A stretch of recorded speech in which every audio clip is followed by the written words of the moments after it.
Angel Ortiz. Gina Roberts. Present, ma'am. Gwen Sanders.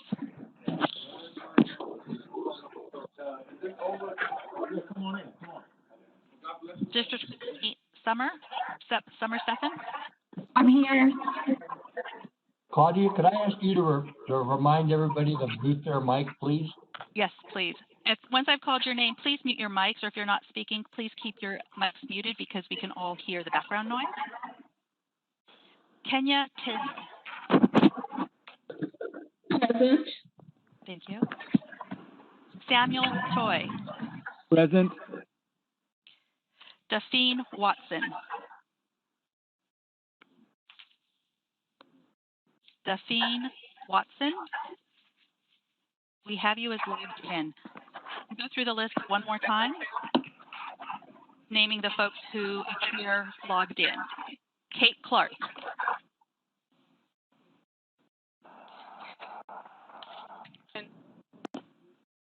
Kate Clark.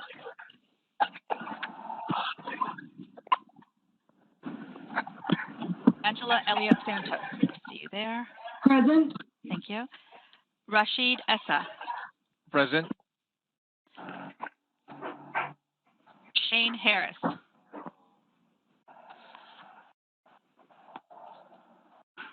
Taha Hussein. Present. Thank you.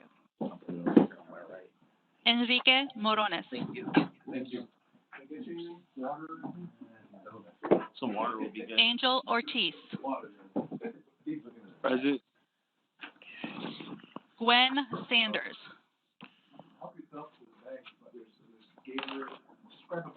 And Daphne Watson. Present. We have Gwen Sanders and I believe Enrique Morones is also showing as logged in. You just weren't able to receive. I'm on the phone trying to speak with you. I could not mute my system, so I got out and got on the phone. Is that Ms. Sanders? It is. Thank you. We've marked you in. Thank you. And Mr. Shane Harris, we saw your photo. You just popped up. And we are still showing Mr. Morones as on, but we're not hearing and calling present. If he could unmute or let us know.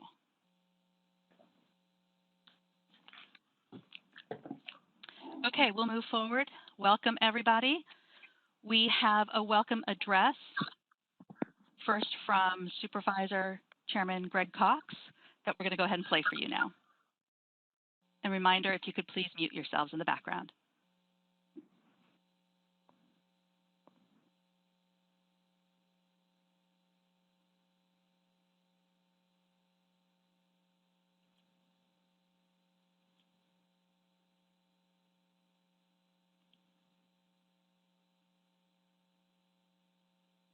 San Diego County Board of Supervisors, and I want to welcome everyone to the first meeting of the Leon Williams Human Relations Commission. I can't think of a better person for this commission to be named after than Leon Williams. Many of you know Leon as the first African American elected to the County Board of Supervisors, but I've had the great fortune of knowing Leon as a friend and as a mentor. His contributions to our region are great, and now your work as a commissioner will add to his legacy of advocating for social equality and improving race relations.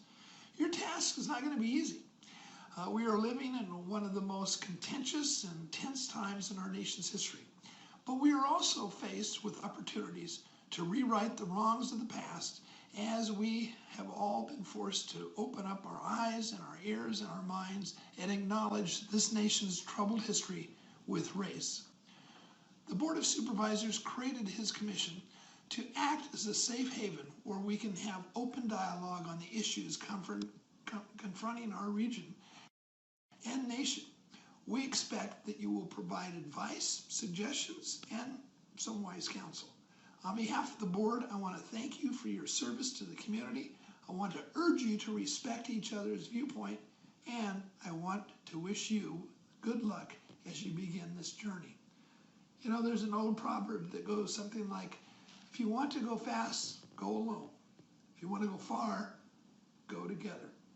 Let's go together on this journey to create a diverse new county where all voices are heard and respected. I'm proud to go with you on this journey. Thank you.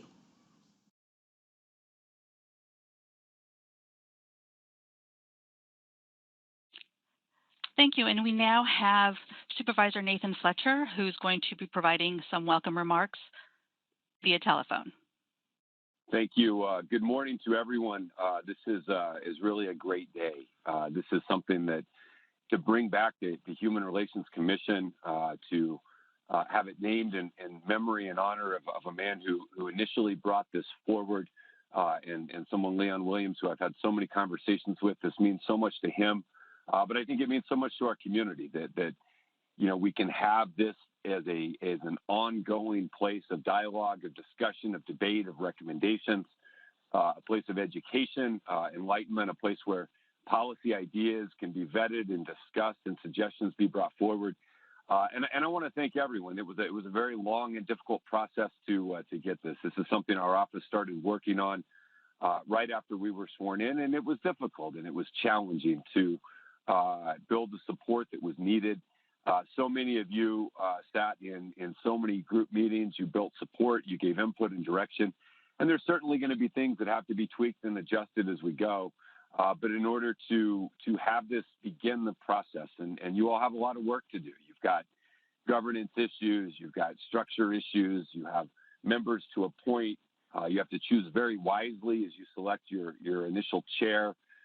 You know, there's certainly a lot of work that has to be done to get this up and functioning, but I really view this as the County of San Diego making a long-term investment in our communities and in the voices of our communities, the diverse voices, the perspectives, everyone having an opportunity to come together and begin the difficult conversations around issues of human rights and human relations and how we truly get on a path to a more perfect union, a society that is more equitable and more just and more fair. And so I want to thank all of you as volunteers for volunteering your time to be a part of the very difficult work that lies ahead. And again, I want to thank, I want to pay a special thank you to my staff who worked for a year and a half tirelessly to put together the initial steps. I want to thank my colleagues on the board who after some trepidation and some debate and some discussion, were able to support the reestablishment of this group, and all of the county staff that's going to help work through whether they're technical glitches around hearing people or procedural issues or all of it. We have a ways to go, but this is truly a really great day for San Diego to have the first convening of this group in many, many decades, and to have it be brought back. And I know all of you as members of this will honor the spirit of human relations and human rights, the spirit of understanding of one another, and the spirit of holding true to what this group was created to do, which is to be a platform for dialogue and discussion, but an advisory group that can, once established and set up, begin to make recommendations, suggestions, hold community forums. There's a broad canvas here upon which to paint, and so I'm grateful to each and every one of you for participating and being a part of it. And again, thank you to all of you who were so involved over the difficult process of bringing this back and getting it here. And I'm honored and thrilled to have brought forward the board letter to do it and to partner with Leon Williams and with so many of you here, and just excited about what's to come. So I will let you all get to work, but you have my deepest appreciation and gratitude for your willingness to serve, and really looking forward to remaining engaged with all of you and truly seeing the Leon Williams Human Relations Commission reach its full and highest potential. So thank you very, very much, and I will let you all get to work. Thank you so much, Commissioner Fletcher, Supervisor Fletcher. So sorry about that. Thank you so much to both Supervisor Cox and Supervisor Fletcher for that welcome and inspiring words as we get started today. Thank you, commissioners who were able to send in biographies of yourselves. We have provided updated biographies this morning, and I know there are some more biographies coming in. So we'll continue to forward those to you so you have updated information about your colleagues on this commission. So we have 22 seated members on the commission so far.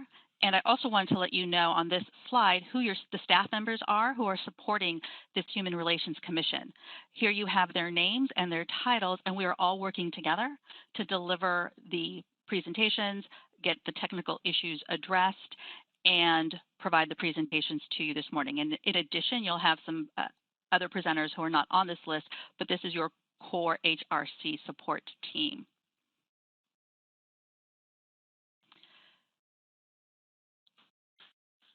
We have not received any public comment request for speaking slips. So I'm confirming that there are no requests to speak for public comment, and we'll be moving on. Okay.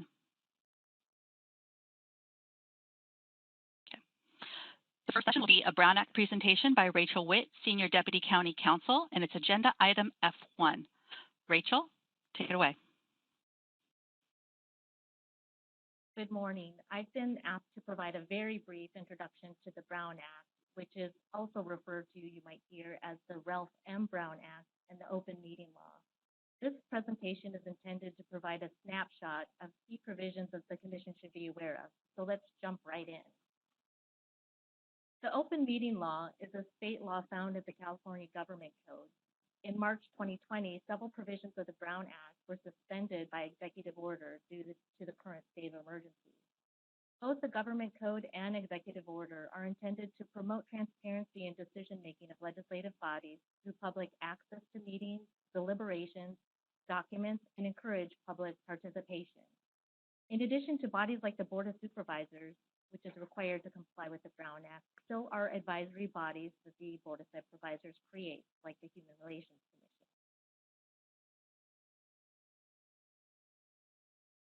Public access to meetings means Commission staff is required to provide notice of meetings. Agendas are posted at least 72 hours before a regular meeting and 24 hours before a special meeting. The agenda must include the date, time, and location of the meeting. Because of the executive order and meetings being held virtually, a physical address may not be provided, but now the link or virtual meeting information becomes the location. The agenda must provide a general description of the matters to be considered at the meeting, both action items and items taken for information only. Generally speaking, there is no deviation from the agenda. The Commission can only discuss the topics noticed on the agenda. However, there are limited times when a commissioner may take an item that is not on the agenda, and this usually arises out of something that might have been raised during public comment. In these cases, a commissioner can ask a question, provide a referral to staff, request a report back, or ask that a matter be placed on a future agenda. The Brown Act defines a meeting as a congregation of a majority of the members of the board at the same time and place where they hear, discuss, deliberate, or take action on any item within the body's jurisdiction. Meetings are broadly defined so that even informal meetings can constitute a meeting if a majority of the Commission receives information or engages in communication, either directly or indirectly, which could be characterized as a serial meeting done to create a common concurrence. The Brown Act does provide certain circumstances which will not be characterized as a meeting, such as an attendance of a majority of members at a gathering that is open to the public, such as a conference or another publicly noticed meeting like the Board of Supervisors, or a purely social or ceremonial occasion. Those will not be considered meetings. However, members must not discuss the Commission's business at those gatherings unless it's part of a scheduled program. Individual contact between less than a majority of members is not a meeting. However, if individual contact results in a majority of members sharing the same information, then that could constitute. The Brown Act defines meetings so broadly because it wants to ensure that the discussions and deliberations occur in public rather than private. The Brown Act expressly prohibits the majority of members from using social media, intermediaries, or technology to discuss or exchange information within the Commission's jurisdiction. So while individual contacts will not be considered a meeting, there are circumstances where individual contacts could become a meeting. It could be one person talking to a majority of members on the same subject, or members talking to one member who then that member speaks to another member, and so on. Email and social media make communicating easy. In the context of the Brown Act, we need to be aware of replying to all if an email is sent to all members. Also, if an email of less than a majority of your members will not be considered a meeting. However, if you forward it to other commission members, that could become a meeting. The Brown Act requires voting to be done in public in a way so each member's vote can be known. When there is a telephonic or virtual meeting, a roll call vote will be taken. Public participation is a key provision of the Brown Act. The public has the right to address the Commission on items on the agenda and within your jurisdiction. The Commission may adopt reasonable rules, and those rules must be applied even-handedly. The rules cannot prohibit public criticism. While the Brown Act is referred to as the open meeting law, there are circumstances when the Commission can meet in a closed meeting. While I do not anticipate the Commission will need to meet in closed session, I wanted to make you aware of this part of the law. The other aspect of the Brown Act is to provide public access to documents. In addition to the agenda materials are required to be available to the public. If the Commission receives documents at the meeting from staff or prepared by others, those materials will be made available to the public unless the document is not required to be released to the Public Records Act. Understanding the Brown Act rules is important because it ensures transparency in the Commission's decision-making, but it's also important because violations of the law can result in criminal prosecution and civil lawsuits where the court is asked to invalidate an action taken by the Commission. While I've given you a very brief snapshot of the law today, you will be given additional opportunities for training on this subject. Thank you.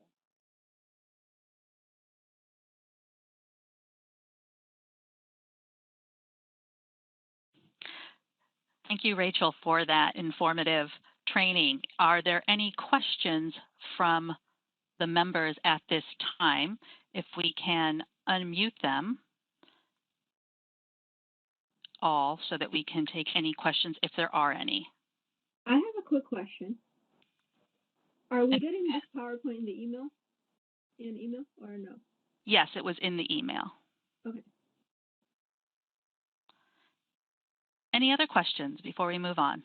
This is Samuel Choi. I have a question regarding subcommittees. How would subcommittee meetings be processed in terms of the Brown Act? If the Commission creates a subcommittee, those subcommittees would still be subject to the Brown Act in addition to the Commission, which requires that those open to the This is Enrique Morones. I have a question about on the emails, something about reply all. I didn't understand that. If I or anybody were to hit a reply all, it's a simple question. Is that a violation of the Brown Act? I didn't understand that part. Thank you for that question.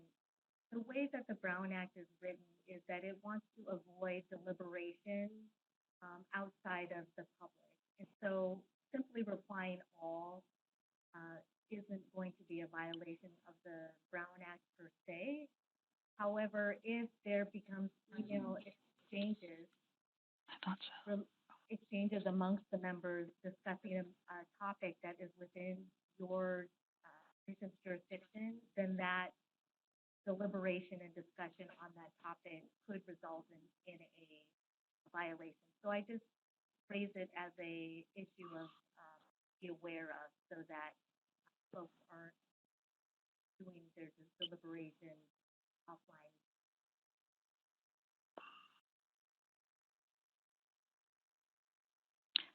Any further questions before we move on? Thank you, Senior Deputy County Counsel, Ms. Witt. Our next item is an overview of the Commission. It's agenda item F2. The Board of Supervisors established the Leon L. Williams San Diego County Human Relations Commission on May 19, 2020. It followed incidences of individuals in San Diego wearing the KKK hood and swastikas on face masks. Since then, there have also been other events occurring both locally and nationally that have spurred a national dialogue on human relations and a call to action to address inequities. Your commission was established to promote positive human relations, respect, and the integrity of every individual, regardless of gender, religion, culture, ethnicity, sexual orientation, age, or citizenship status. There are 31 total member seats, with 29 members nominated from the Board of Supervisors, community groups, and this commission.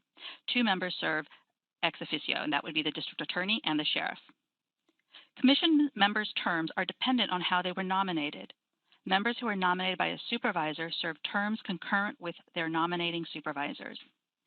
Members nominated by the specified organizations serve indefinite terms, and members nominated by the commission serve 2-year terms. As we will discuss during agenda items today, the commission selects a chair and a vice chair, adopts bylaws, as well as creating its duties and responsibilities. The resolution establishing the commission creates the commission's framework, and as we will discuss during the interim bylaws item, you further define your duties and responsibilities subject to board approval. Today's agenda focuses on foundational items as the commissioner begins anew. That concludes this presentation. Are there any questions regarding this overview?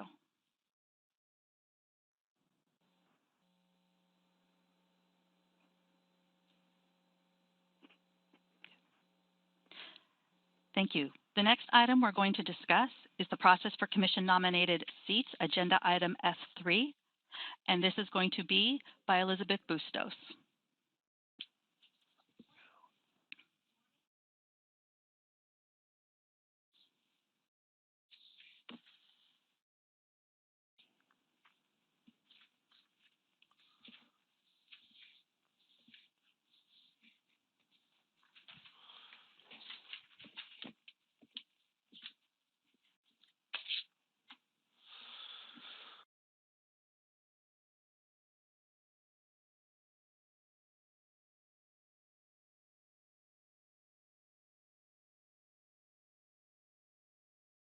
Just a moment, please, while we work on a slight technical issue to get the sound working for Ms. Bustos.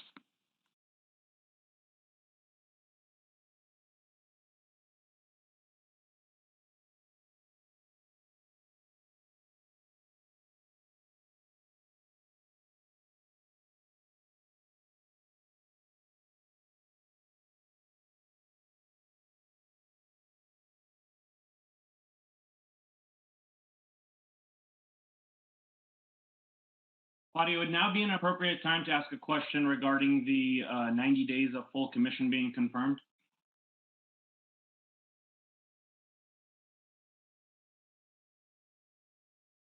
Hello, Member Catula. We'll be getting to that when we talk about the bylaws. Thank you. Thanks.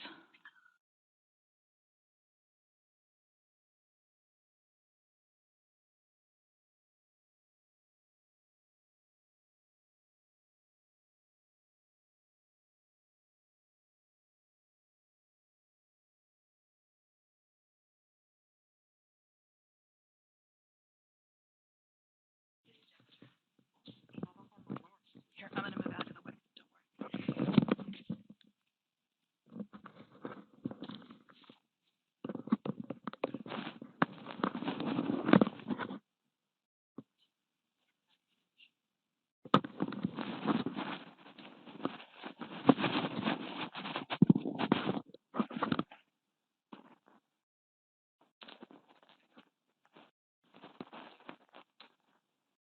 Commissioners, can you hear me now? Wonderful. This is, again, I have the privilege this morning of walking you through the process for commission nominated seats. Can't hear you.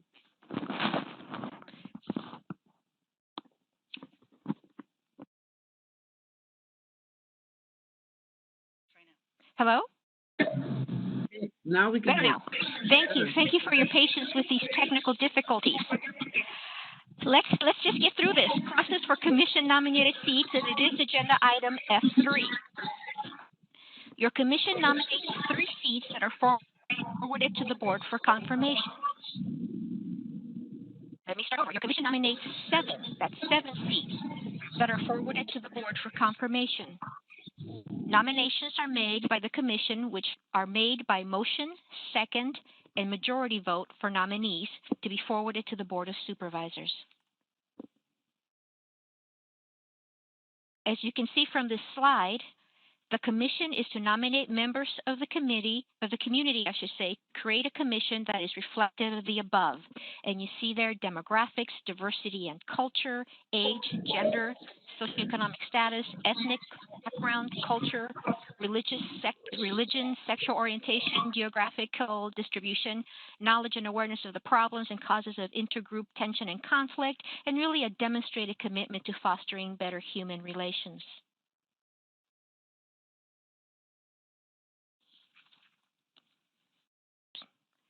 Staff would like to assist the Commission by informing community groups of the vacancies and encouraging participation in the application process. This would include sending out correspondence and flyers with information about the Commission. If there are particular groups or organizations that your Commission believes would be helpful to send out flyers to about the Commission, and as your work moves forward towards nominations, please let us know. Staff remains ready to assist you in nominating members that reflect the categories that we discussed a few seconds ago. So if I may, your discussion item for this morning pertaining to the nomination process is discuss process for commission nominated seats, including direction regarding staff assistance and encouraging participation in the application process. Staff will move forward with the proposed timeline in the commission if the commission has no questions or discussions at this point. Let us know if there are particular groups or organizations you suggest we send our flyers to about the commission. Commission members can unmute yourselves, and we could have you announce your names. If you could please announce your names before speaking, that would be very helpful. For those commission members who are by phone, we will unmute you so that you can be heard.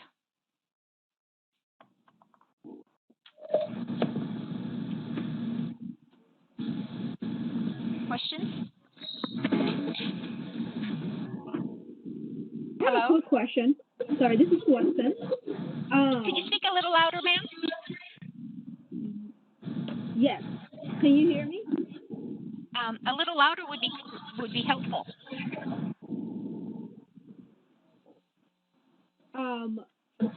Sorry, I'm trying to speak as loud as I can. Yes, go ahead, please. Yes. Are the flyers and the information about the commission, are those being shared with us? That way we can share it with the community? The flyers would be, if you desire the staff to assist you in the development of flyers and communication pieces regarding the commission, the staff informed by you, by commissioners, would be able to assist you in disseminating the information, if that is what your question is. Okay, so there's no flyers yet. But there are no flyers yet. That is correct. Okay, thank you. This is Nicole Murray with Mary. Yes, sir. Hello. Go ahead, please. Okay, so would there be a press or media release sent to ethnic and other publications in different communities? And I heard a little background noise, but I think I understood your question to be: will there be a press release, an announcement to share with community at large that the nomination process has begun? Yes, especially to the ethnic communities that have publications in different languages. There is no press release planned at this time.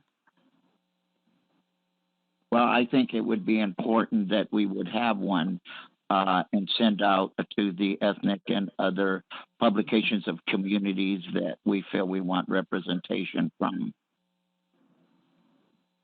Thank you. Hi. Yes, wait. Mr. Ramirez? Yes. If you want to go ahead and make a motion for your suggestion, we can go ahead and move that forward. All right, so I make such a motion that a media release be sent to ethnic and community publications that fit the description of those that we are trying to reach and have representation on this commission. I'd like to second that motion. So this is, yeah. So that's a, I'm sorry, this is a discussion item, so it's actually not available for actual action. Ms. Witt, did you want to chime in? No, I was just going to say this is currently scheduled for discussion only, and so you can receive the feedback from the individual commissioners, but no action, formal action will be taken, but certainly staff will take into consideration all the feedback that's provided by That's what I, hello, this is Shane Harris. That's what I figured. I just wanted to say that, and I'm sorry, I thought County Council was prompting a vote or a motion on this. But I did want to say that I do agree with my colleague on this board, Nicole Murray Ramirez. I think that we need to have an exceptional amount of outreach to media publications, and we need to even partner with the ethnic publications, the LGBTQ Weekly, and the Voice and Viewpoint, the San Diego Monitor. These are publications that are very connected to our communities of color and various communities, and I think it's important that we have that. I also wanted to say, to our county council and Claudia and folks that are running this meeting, I don't know if this is the right time to bring this up, but we are very, I wanted to do this at the outset. I think it's very critical that we examine and look around the room here and see who's here and who's not as far as member organizations. And we are suggesting that we bring forth, I would like the commission to do this, but if not, the People's Alliance for Justice, the organization I run, will do this. We want to bring forth a slate of new member organizations, including the NAACP of San Diego County, the YMCA of San Diego County, and various other institutions that I think need to be at the table on this commission. And so I'm going to ask that we place on the agenda for the next meeting a slate of new member organizations to join this commission as member institutions, such as the NAACP, the YMCA of San Diego County, and various others that I can introduce in a letter to the commission. But I do think it's important that everyone's at the table as far as member organizations of this commission that have rotating seats on this commission. This is Enrique Morones, and I agree with Brother Shane and our Brother Nicole. Not only that we have this outreach in various language. I think Nicole was kind of referring to that, but to be very clear on that, Spanish, Arabic, etc. And also something that's very important, talking about communication. I don't know about everybody else, but I'm having a really hard time with this communication today. And I had recommended that we do a Zoom type of a meeting, which I think would have been a lot smoother. And I don't know how everybody else feels about that, but communication is very important. So even if it costs a little bit more, I think we should see what the commissioners feel about having the best mode of communication. Because every day that passes, more people are being killed out there by the police. Every day that passes, there's more hate words causing hate crimes. And every day that passes, our children are watching. So I think it's very important that we live up to the morals of what this commission says it's about by practicing. I'm not saying you're not practicing, but I'm saying let's improve it right away. Better mode of communication, what Brother Shane suggested about having other organizations, Brother Nicole about languages. That's very important because it seems like a lot of time has gone by and they couldn't even find my email to contact me. And I thought, are you kidding? I'm pretty easy to find. So if I was one person they couldn't find or put up a bio, I'm sure there's others. And these are real serious issues. And I know we all believe that, but let's practice it. I believe Kenya Taylor wanted to speak. She had her hand up. Yes, thank you so much. I agree with our members, what has been stated so far, but also someone that lives in the unincorporated area and where a lot of these traumatic issues have happened. I think it's really important for us to start having more inclusion for those in our unincorporated areas and rural communities. Also, we have organizations out this way that I would like to see more inclusion with and celebrating the uniquenesses that we experience firsthand, especially because we had so many traumatic issues out this way.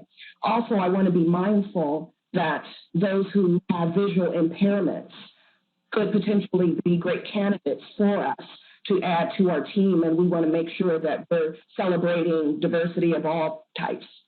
And it's important to make sure we have all voices heard and not leave anyone behind. Thank you.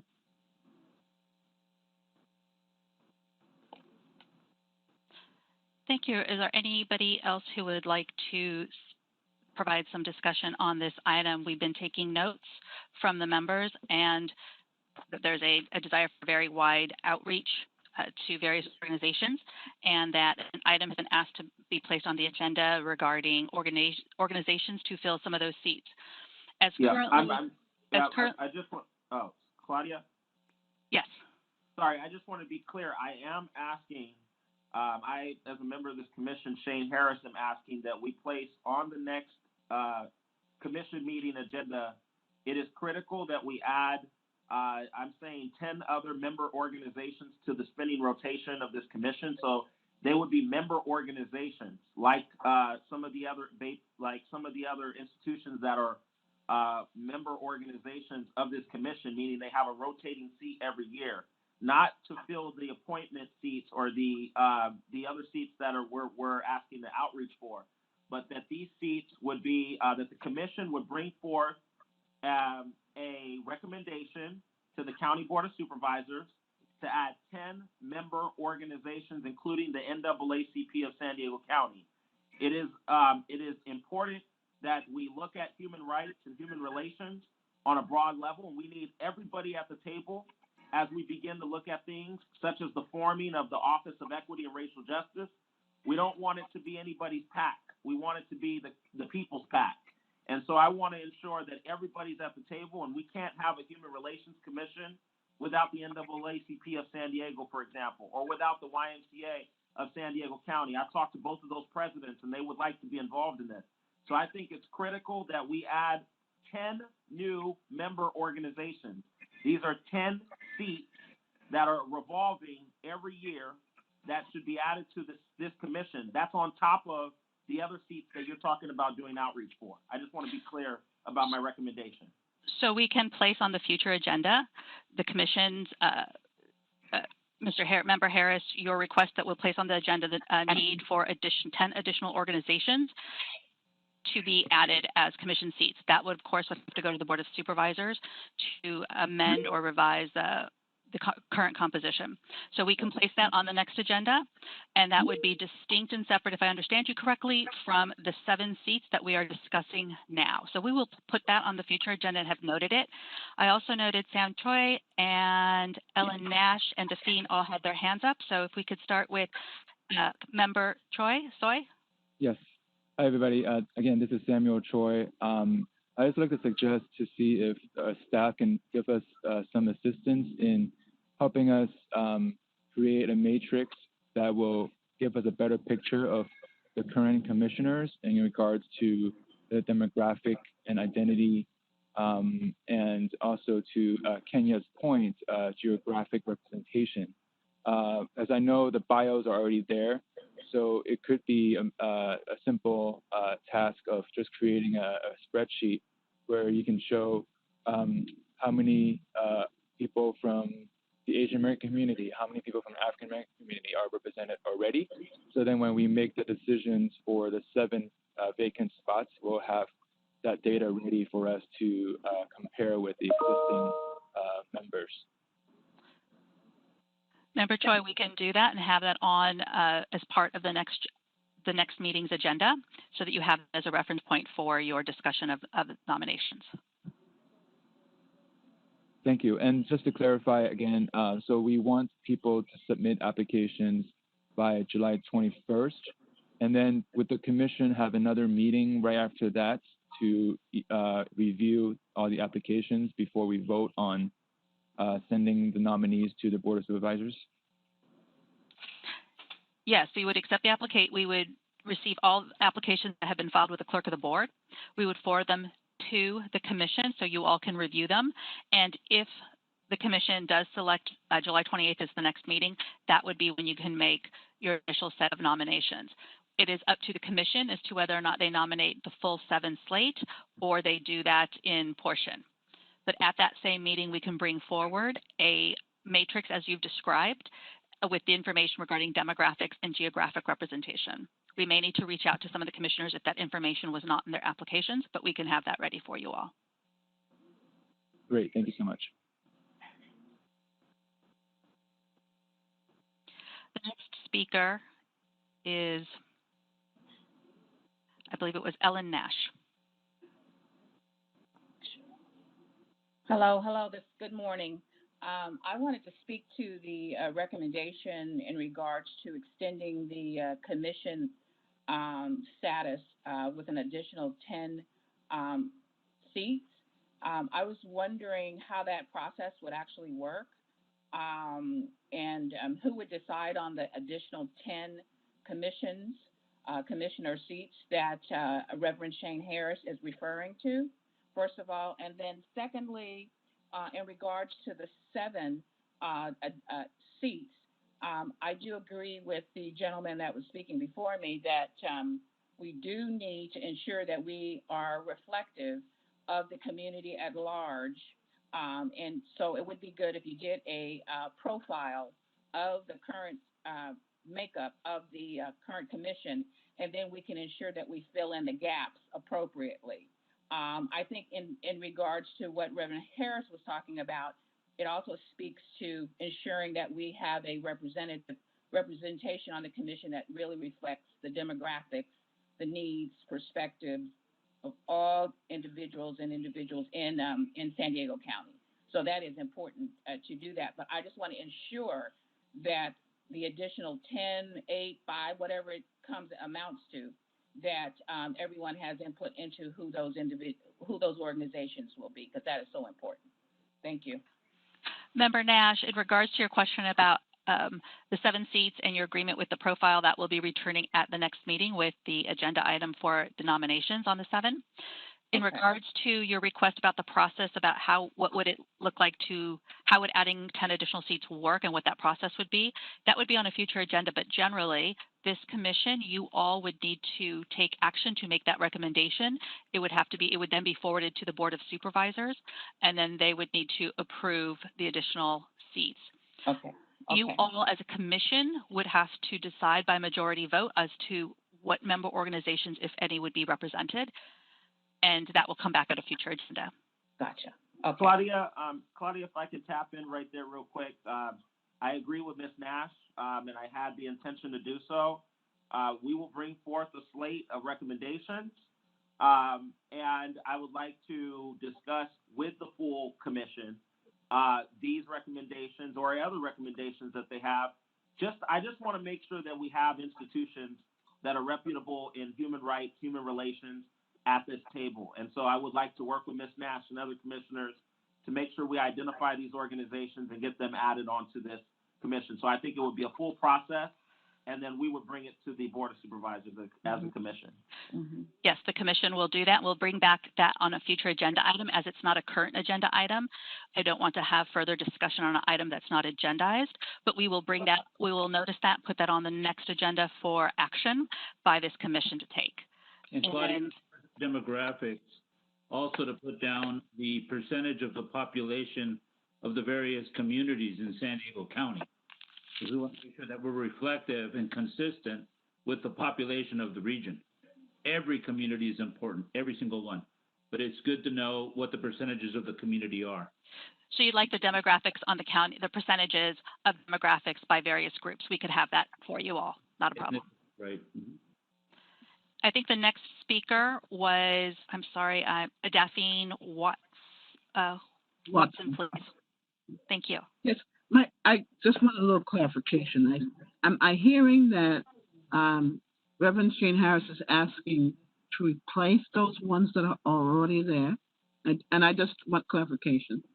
Also, if there's any understanding of those who are already on the list, how did that come about? So that, you know, maybe they already meet the needs that we're already looking for. And I agree there might be expertise that are not necessarily even represented, so that we should be open to hearing from other people who might provide some level of expertise that could benefit. In response to your questions, Member Watson, as I understood the request for the future agenda item, it would be for 10 additional seats. That would be separate and distinct from the already designated 7 commission seats that are on today's agenda for process discussion. So both the proposed timeline that we have for this agenda item will be coming back to you at your next meeting. We will accompany that with the demographics and representation, and also with the information on what the county population demographics are. There will be a separate agenda item to have a discussion and potential action by this commission as to whether it wants to add 10 additional seats. The current seats were set by the Board of Supervisors in their resolution. So they designated the community organizations that then had their designees submitted for appointment. In addition to each Board of Supervisor nominated and appointed 3 seats. And then there was the 2 ex officio, our district attorney and our sheriff. So that's how the current composition was arrived at through that resolution and board approval. Great, okay. I think our next speaker is Warsan Artan. Yeah, thank you. I just had a quick question, because this idea of looking at the demographics in San Diego County keeps coming up, and I'm wondering, for the people who brought that up, what do you all mean by demographics? Are we just looking at race, or are we also looking at like immigration, you know, like the immigrant community, and what parts of San Diego they live in? So what do you all mean by demographics? Because yeah, so there are people of color, and then there's also people of color, you know, who are immigrants who don't speak English or learn English, and so on and so forth. So I just wanted to clarify what you all mean by that we are all on the same page.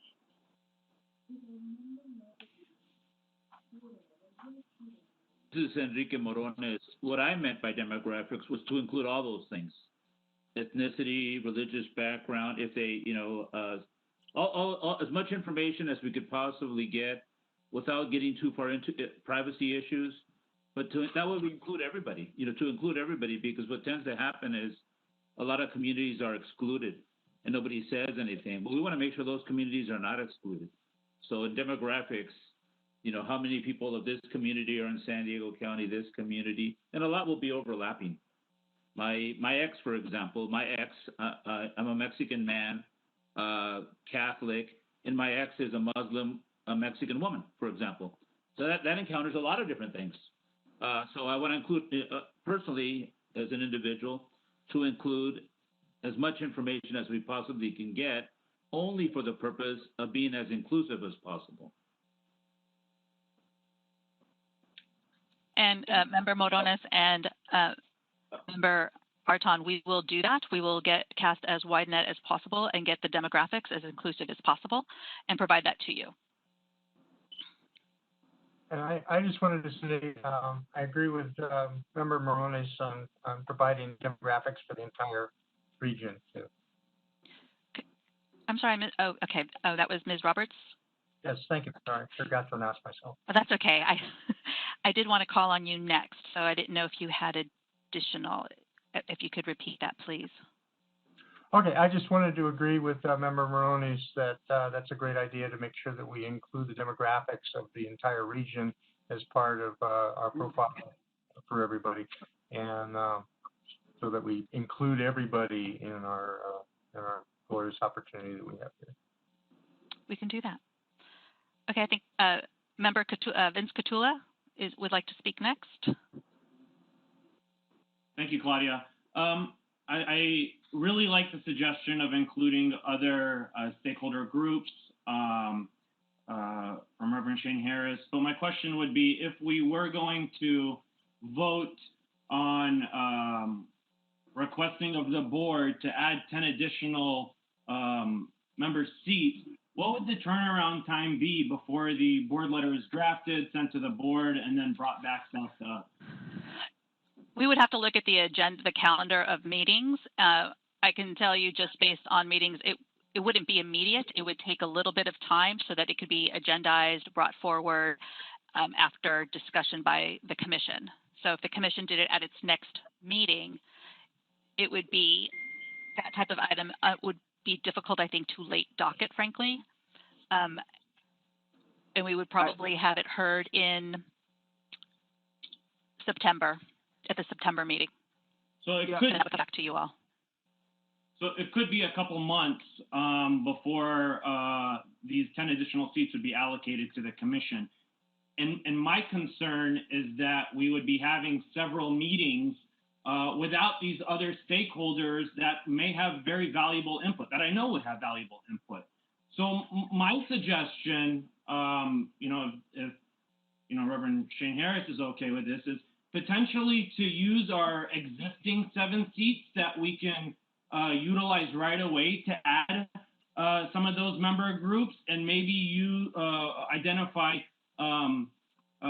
specific people from organizations like the NAACP that we can appoint immediately. I don't know who that was speaking. Who was that? Vince Catula. Yeah. Oh, Vince. Hey, Vince, how you doing?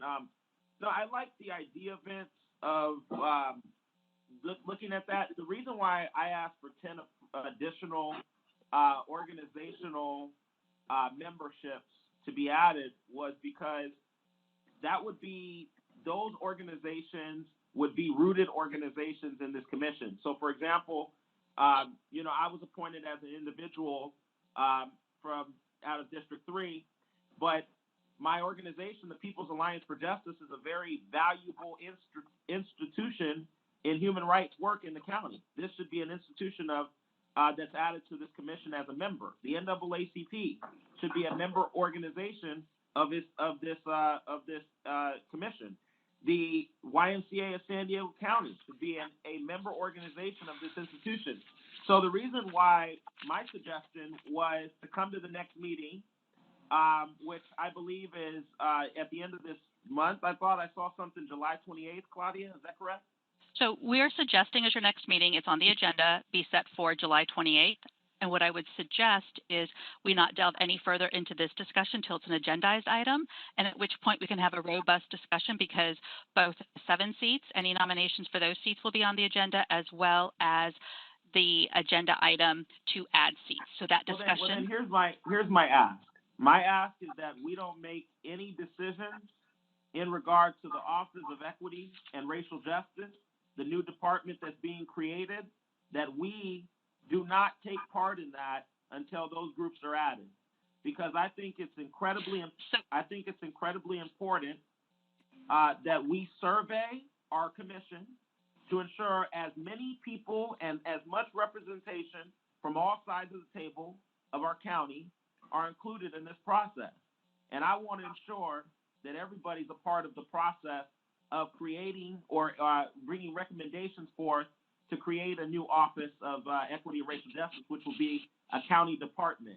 This commission needs to be fully diversified and have all sides of the table and all institutions, as many as possible, to represent the interests of San Diegans across this county.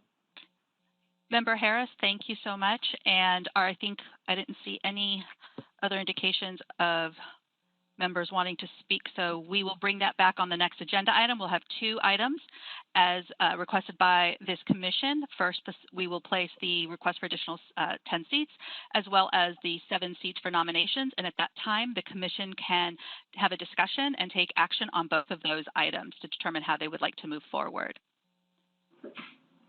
Moving on to the next agenda item, which is F4. As the commission begins to determine its goals and shapes the future agendas, staff would like to know what information the commission would like to receive to support its undertaking. Currently, staff anticipates presenting the county's diversity, inclusion, and equity investments made within its workforce and within the community at the next meeting. In addition, we will be presenting an overview of other human relations commissions in California at the August meeting. If there's information you would like in addition to what we have currently planned, please let us know so that we can bring that back to you on future agendas. As we've just heard on the prior agenda item, you have asked for demographic matrices as well as another agenda item. We don't need to repeat those requests on this discussion item, but if there is specific types of information this commission would like to receive so that we can start gathering that and putting it on agendas, this is the opportunity to provide that direction. Mm-hmm. She's the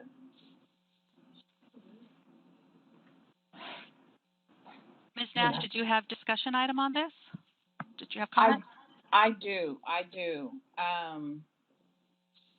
I think we're moving a little bit too fast. If we are going, we need to deal with, first of all, I think what I hear resonating from Reverend Harris and other commissioners is that we really need to deal with the infrastructure first. So let's slow this down. We've been out of pocket for the last umpteen years anyway, so let's get it right now. So let's slow it down, address the additional organizations that can be a part of this process, and the 7 seats. So let's deal with the infrastructure first, because we want to make sure that all voices are at the table as we move forward on all of these important items. So I just want to slow it down and let's do it right, because it is a public relations issue. People are watching us. They're criticizing us already. So let's get it right. And let's just deal with the infrastructure. Let's deal with, are we going to go with the 10 additional commissioners? Let's deal with that process in addition to the 7. So let's just slow this thing down till we get it right. So we can get it right. That's my comment. Any other speakers? And this is a discussion item. We're not asking any for specific action, but for feedback on what type of information you would like on future agendas, in addition to what we have just had discussion on previously. Right. Claudia, I have a question. This is Enrique. What are the 7 organizations that they're already involved or being debated? What are the 7? So the current existing organizations that have designated seats per the board's resolution is, the first one is, let me pull out my cheat sheet list again. We have San Diego Rapid Response Network, Jewish Family Services. We have the San Diego LGBT Community Center. We have International Rescue Committee. We have Southern California Tribal Chairmen's Association, and the San Diego chapter of the Black Political Association of California, and an Asian Pacific Islander representative who was appointed by the Union of Pan-Asian Communities, Asian Business Association, and San Diego API Coalition. So those were the 7 groups that have provided nominations that were confirmed by, or designees who were confirmed by the board. So nobody from the Latino community and nobody from the Arab community, off the top of my head. Right, and that's something that this commission can look at when it's looking at the demographic and the representation. That's why I need to slow down. Yeah, I'd like to just, I know we didn't want to chime in on this subject anymore, but I did think that what Enrique said was important. I thought Supervisor Fletcher's idea of creating this commission was a great idea, but there's a lot of work that has to be done to ensure that everybody's represented and is right. So let's just slow it down, get it right.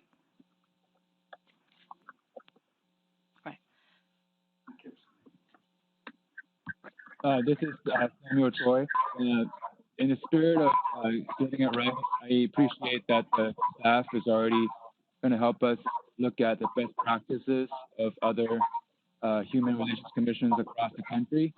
And I just wanted to flag a possibility of also seeing the size and the representation of other human relations commissions. Just wanted to balance both the urgency for us to do this work now and to have a full commission in order for us to do the work as soon as possible, but also the spirit of getting it right and what are some of those ways that we could learn from other human relations commissions. And also in terms of increasing the membership designation to the commission, I wanted to know whether that will present challenges in terms of filling quorum and other issues down the road if we have a fairly large commission with 40 plus members, if that will be a hindrance for us to actually get business done. So balancing representation and also size and efficacy of the process will be important for us to understand with more information at our next meeting. This is Nicole Murray. Do we, is this still the statewide organization of Human Relations Commissions? Is this still active? Hello?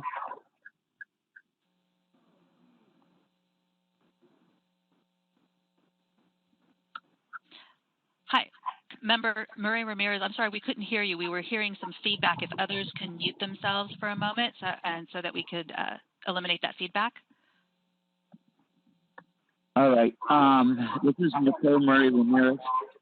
There is a statewide organization of Human Relations Commission. I've attended some of their meetings in the past. My question is, there still the statewide organization of Human Relations Commission? Are you aware if it still exists? Yes, the California Association of Human Rights Commissions or Human Relations Commissions is still an organization, and we're aware of it. And who's what is the information on the current status of it? I mean, do they have monthly meetings? Have we been invited? Are we automatically a member of the statewide organization? We will be looking into that, and we can report back to you on that at the next meeting. Could you please? Thank you very much. Claudia, this is Summer. May I jump in? Yes, please. DA. Hi. So I'm not sure if this I don't think it needs to be on the agenda, but being the nerd that I am, I read everybody's bio that's on this commission, and there are some incredible people on the commission already, some of whom, to my misfortune, I had not personally met. If you think it's a good idea, I think it would be important to know who's, for folks who didn't receive all the paperwork, to know who's already on the commission and the perspective that they bring, their background, their diversity, their experience, just briefly. And I think it may help us, connect with each other, not just on paper, if that's a good idea.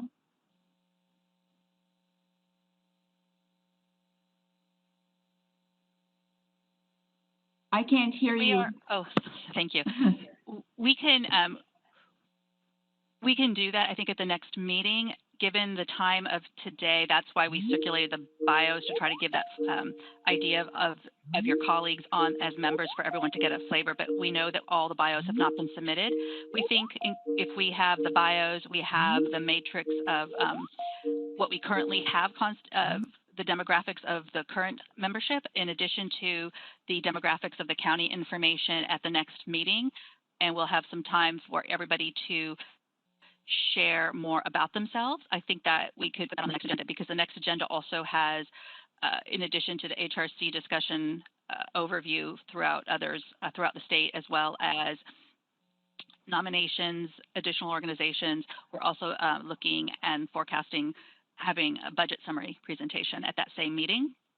So I think we can put that on for the next agenda, and hopefully have everybody's bios all up to date and get those onto the webpage for the Human Relations Commission, if that's okay with the commission. It's fine with me. You're the keeper of the time, so I don't know how we're running on time. Well, yes, given that we are about just halfway through the agenda, and we do have a large discussion item at the end of the agenda on the request for proposals, I would suggest that we move forward and keep what you have suggested as part of the next agenda when we're talking about the nominees for the 7 seats, as well as the additional organizations in the context of our existing demographic distribution on on the members, if that's acceptable to the Commission. Sounds fine to me. Thank you for considering it. Thank you. Sounds fine. I don't see any additional answer. I think Ann Taylor would like to speak, and then I think that is all the speakers. Thank you. Very quickly, Claudia. Do we have access to some of the best practices that were used prior? Also, any additional strengths or challenges from the prior commission, just so we could build on that prior to our next meeting?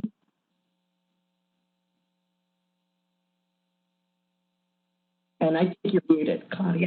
Thank you. We can look into what the prior information was, and what we can locate and gather, we can forward to you all, and to see if there's any specific types of summaries or after action reports or anything. Thank you.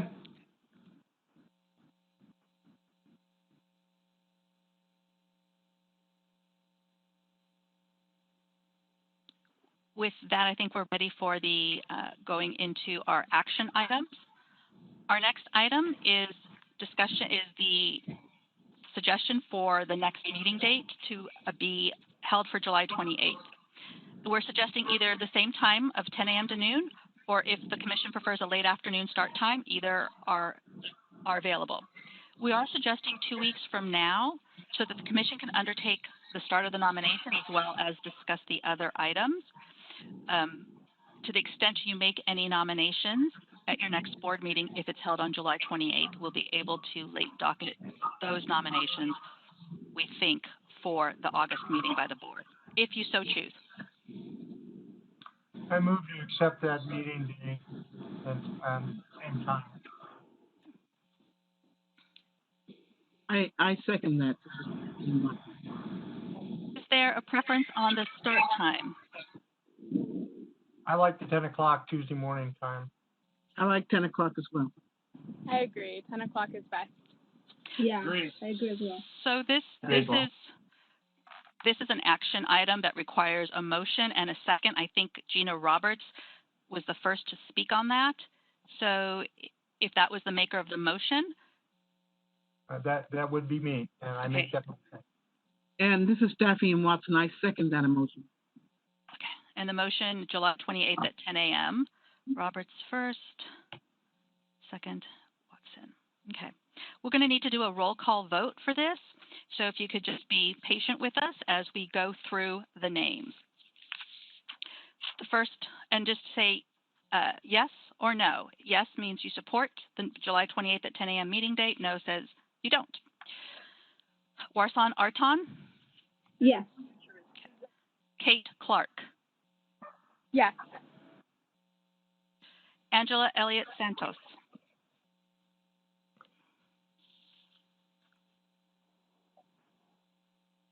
Angela Elliott Santos?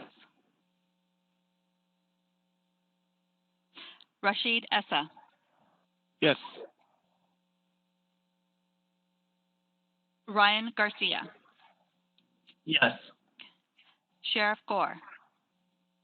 Yes. Shane Harris? Yes.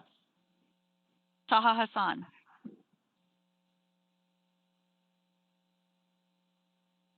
Taha Hassan?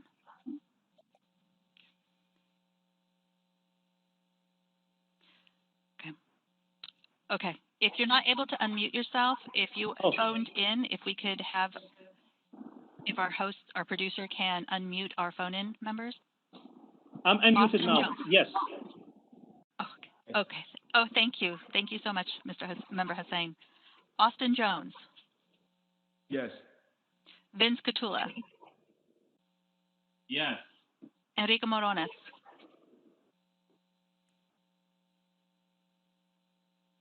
I believe he phoned in, so if we could unmute him.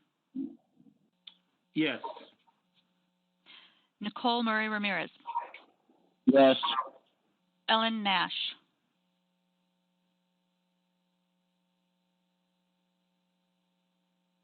Ellen Nash. We'll come back to her. Angel Ortiz. Yes. Gwen Sanders. Yes. D.A. Steffen. Yes. Kenya Taylor.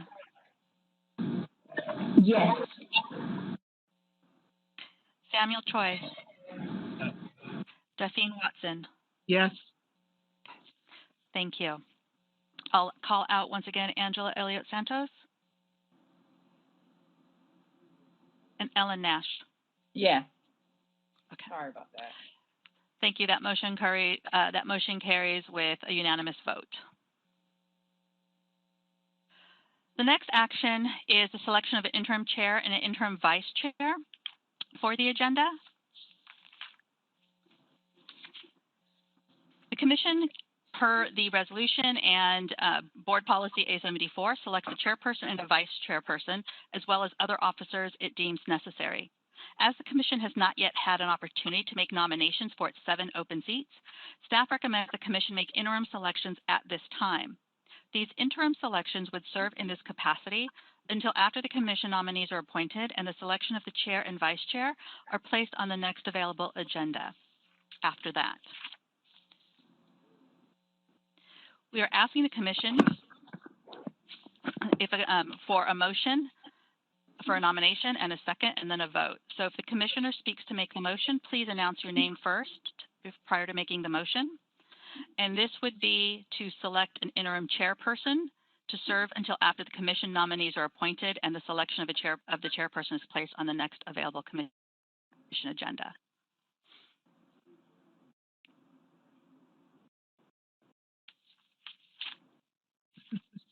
This is Daphne Watson. So are you asking us to nominate somebody? Is that what we're saying? Yes, if you would like to nominate an interim chair and an interim vice chair. And those individuals would essentially run the meeting on an interim, we're proposing on an interim basis until more of the Commission, the full Commission, is seated. And as you discuss the next agenda, you'll have discussion of whether or not you're recommending increasing the size of it. Hence why it's recommended interim. Well, I personally would like to nominate Ellen Nash. I haven't spoken to her, but I know of her work and in the community, her commitment to this particular issue, and if she's willing to take on that as the chair, interim chair, I think she'd be a good nominee. Thank you, Daphne. Wow, appreciate that. Is there a second for that nomination? Can I hold? Okay. Can I make a comment? So, wait a minute. As interim chair, I'd be definitely interim, because as Daphne said, my plate is incredibly full. But as interim chair, what would be? You did say running the meetings, correct? Correct. All right. So would the position have staff support? Yes. I would have to, again, interim for sure. I'd be willing to do it, definitely, to help this commission, work out its duties and responsibilities. I would definitely be happy to do that as interim temporary chair. Thank you. And yes, you would have staff support. This is Samuel Choi, like a second. Okay. I'd like to make another suggestion in context. I would like to suggest that we give everybody the opportunity here to be able to bring forth potential recommendations in regard to the chair. and I don't think everybody's had a chance to do that. So I do want to make sure that we have that chance. I'd like to ask that we look into Brother Enrique Morones as someone who could potentially chair this interim, chair this meeting. I think that the Latino representation that's lacking on this commission is already a concern. And I think it's really important for us as a commission to look at the possibility of someone who was of somebody outside of the 14 institutions that the supervisor who created this commission appointed, someone with a very strong, broad vision for bringing this commission together with no direct connection to the supervisor who made the 14 institution membership organizations. I think it would be critical to just have a broad conversation about this. I'm not opposed to Ellen. I think that she'd be a great interim chair, but I do think that we need to have broad discussion on this and ensure that there is various options to look at in regard to the interim chair. Thank you, Brother Shane. This is Enrique Morones. And what I was going to say before you spoke was, I don't think we know each other well enough to pick a chair. And I was going to suggest that maybe at the next meeting we do that. But if we really needed to do it, maybe Commissioner Ellen and myself could be co-chairs or whatever. But I think that these types of things that we're doing are so important that I personally would like to have an opportunity to know who the other people are.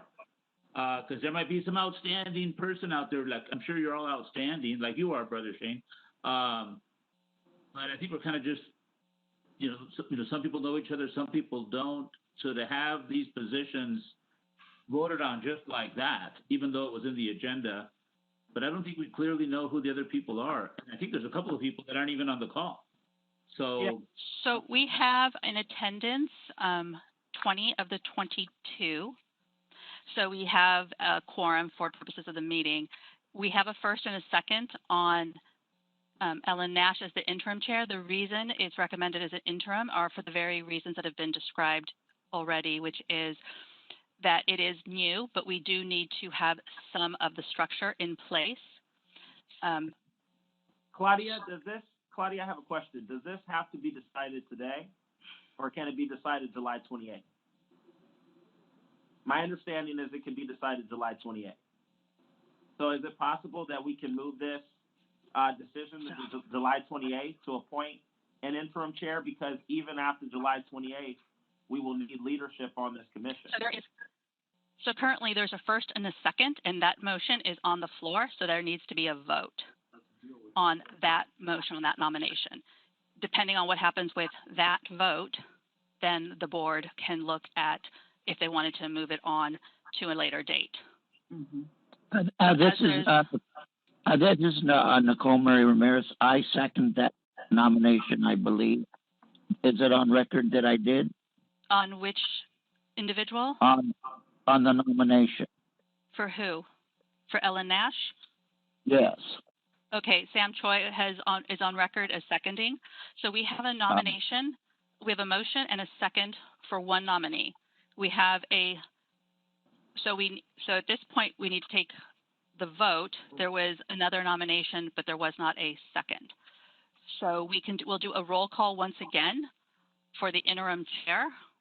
And once again, this is interim, and as the commission becomes fully composed, it will then make a selection on a chair and vice chair. So for the interim chairperson, we'll go ahead and roll call the same as we've done before, starting with Warsan Artan. Yes. Kate Clark. Yes. Angela Elliott Santos.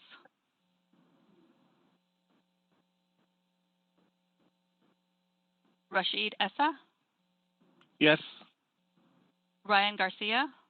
Yes. Bill Gore. Yes. Shane Harris. Yes. Taha Hussein. Yes. Austin Jones. Yes. Vince Catula. Enrique Morones, I abstain. Respectfully, I don't know Ellen Nash. Nicole Murray Ramirez, Yes. Ellen Nash, Yeah. Angel Ortiz,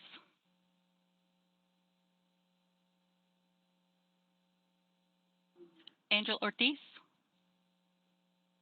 We'll go back to Angel Ortiz. Was that you, Angel Ortiz? Yeah, this is me. And your vote, please? Yeah. Gina Roberts, I will abstain also because I do not know Ellen Nash particularly. Gwen Sanders, Abstain. Summer Stephan, Yes. Kenya Taylor,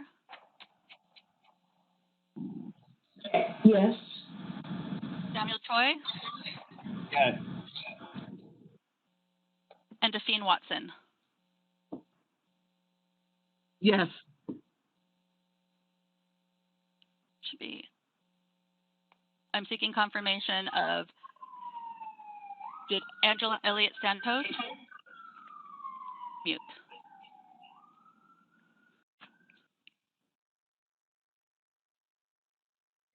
Okay. So then we have 19 voting. 19 voting with 16 in favor and 3 abstentions. The abstentions were, let me double check. Those were Gina Roberts, Enrique Morones, and Gwen Sanders. The interim chair has been selected as Ellen Nash. The next nomination is for interim vice chair. If there can be a nomination for an interim vice chair with a second.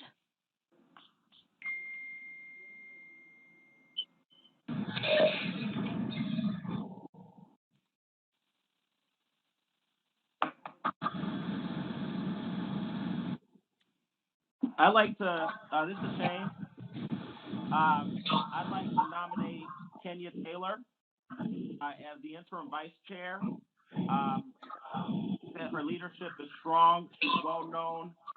She represents a district that is particularly, important in our county, and her leadership has been critical. I think we'd be blessed with the leadership of 2 strong Black women in our county and our region leading this board on the interim level. And I'd like to encourage Sister Kenya Taylor. I'd like to create a motion asking for Kenya Taylor to be nominated as the vice chair, interim vice chair of the Leon Williams Human Relations Commission. So there's a nomination for Kenya Taylor as the interim vice chair. Is there a second? Austin Jones. That motion. Austin Jones. I second. Austin Jones. The second is by Austin Jones. Okay. Is there any further discussion on this? Any other nominations?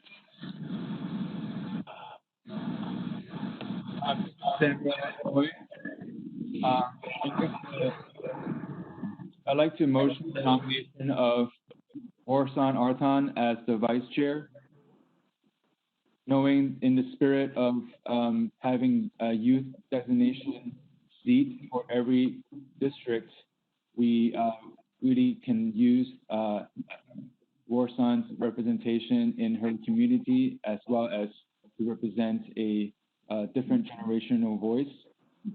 And I think it will be great to have her be able to work closely in this interim period with Ellen to get us to a full commission that has representation from especially immigrant and refugee communities. Is there a second for that nomination? This is Ryan Garcia. I would like to second that nomination. Any other nominations? And what we will do is vote on each nomination. And so if we'll take them in order as they were made.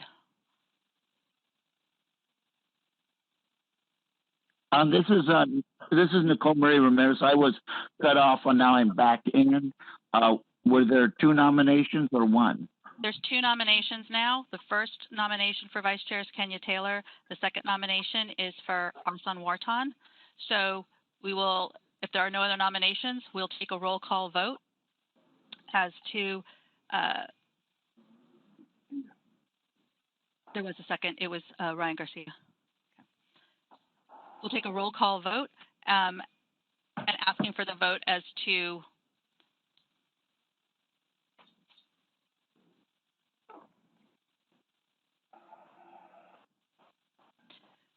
hello, I'm sorry, got cut out there. So when we call the roll, as there are 2 nominees, please indicate with your vote who your selection is, Kenya Taylor or Arsan Wartan. So we'll start once again with Warsan Artan. Your vote? Can I just abstain? I don't. That's fine. Okay. Kate Clark. Warsan Artan. Angela Elliott Santos.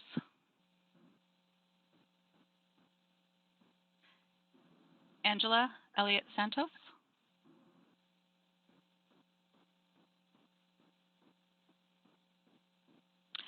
Rashid Essa. Warsan Artan. Ryan Garcia. Warsan Artan. Bill Gore. Artan. Shane Harris. Kenya Taylor. Taha Hussein. Warsan. Austin Jones. Kenya Taylor. Vince Catula. Kenya Taylor. Enrique Morones. For the reasons already stated, I abstain. I'd like to know who these people are. Nicole Marie Ramirez. Artan. Ellen Nash. Kenya Taylor. Angel Ortiz.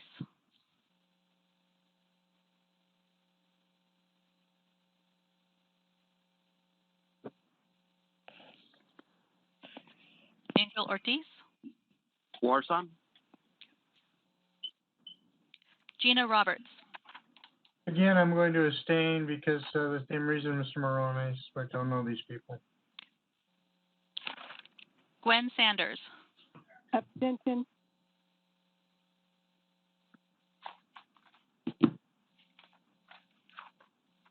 Summer Stephan. I think they're both great, so I'm going to abstain. Kenya Taylor.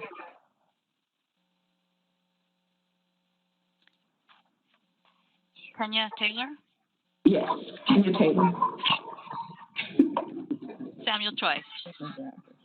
Warsan Artan. Dafine Watson. Warsan.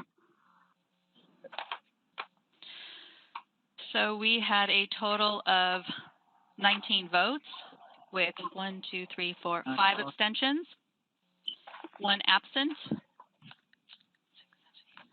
I have 9 for Arsan Wartan and 5 for Kenya Taylor. Can I get a confirmation on that vote? Okay, we got a confirmation on that vote. Arsan Wartan is the interim vice chair. Support staff will be reaching out to you, both the chair and the vice chair, to coordinate for the next meeting set for July 28th. Okay.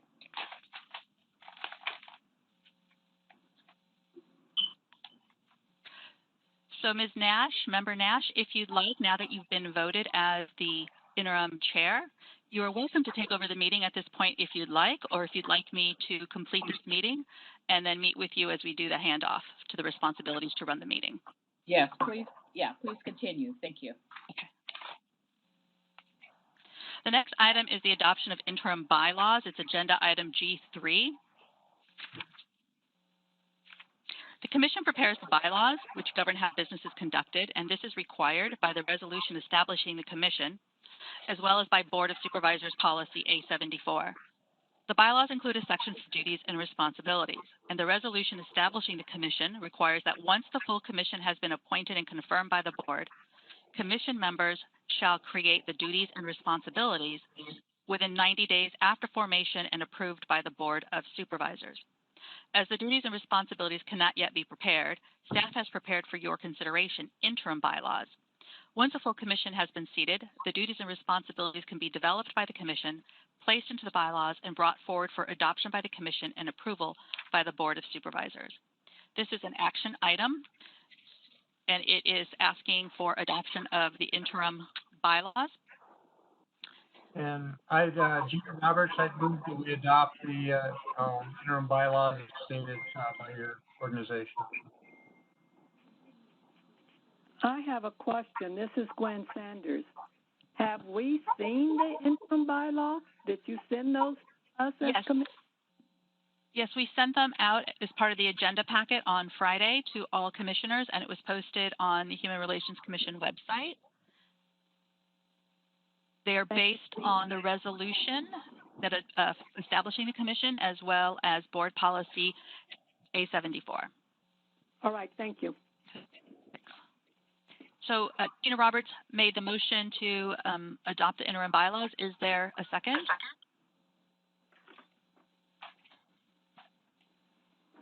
Second, Gore. Thank you. Is there any discussion on this item? Further discussion? I'd just like to make a little discussion in that the important part of this is Gina Roberts' opinion. Important part of this is that these are the interim ones. This is get us legal and get us started. It's important that we have them to get going, and that we have the opportunity to change them and amend them in the future as we get a full commission. Yes, that is correct. That is why they're interim, and they're not going to be forwarded to the board until you have final bylaws and you have further commissioners seated for those very reasons as you've outlined. Are there any other comments or discussion on this item before we call for the vote? Okay, we'll call for the vote. If you're in favor of the motion to adopt the interim bylaws, you would vote yes. I'll start with Warsan Arton. Yes. Kate Clark.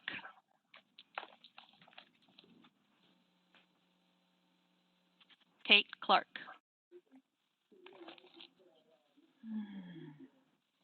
Angela Elliott Santos.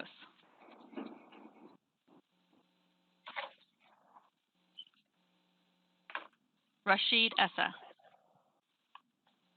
Yes. Ryan Garcia. Yes. Bill Gore. Yes. Shane Harris.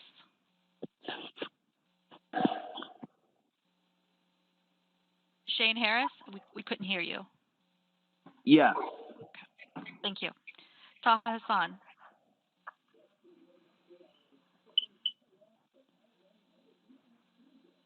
Oh, he said thumbs up. So we saw a thumbs up by Taha Hassan we'll mark it as a yes. Austin Jones. Yes. Vince Catula. Yes. Enrique Morones. I don't want to be a party pooper, but I don't have a copy of the bylaws, so I'll abstain. We will forward you another set with your agenda packet. Either one of those. Nicole Murray Ramirez. Yes. Ellen Nash. Yes. Angel Ortiz. Yes. Gina Roberts. Yes. Gwen Sanders. Abstain. Yes? Abstain. Oh, abstain. Okay. Summer Stephan. Yes. Kenya Taylor.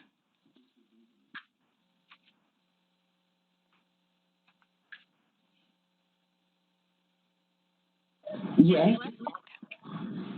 Sam Troy. Yes. Zephine Watson. Yes. We have 15 in favor of yes, 2 abstentions, and 2 absences from the vote. So that vote carries. Hello? Oh. Hi, this is Angela Elliott Santos. I vote yes. I finally got my audio working. Okay. Thank you. Thank you, Ms. Santos. We marked you as a yes. Okay. Thank you. So that the interim bylaws carry.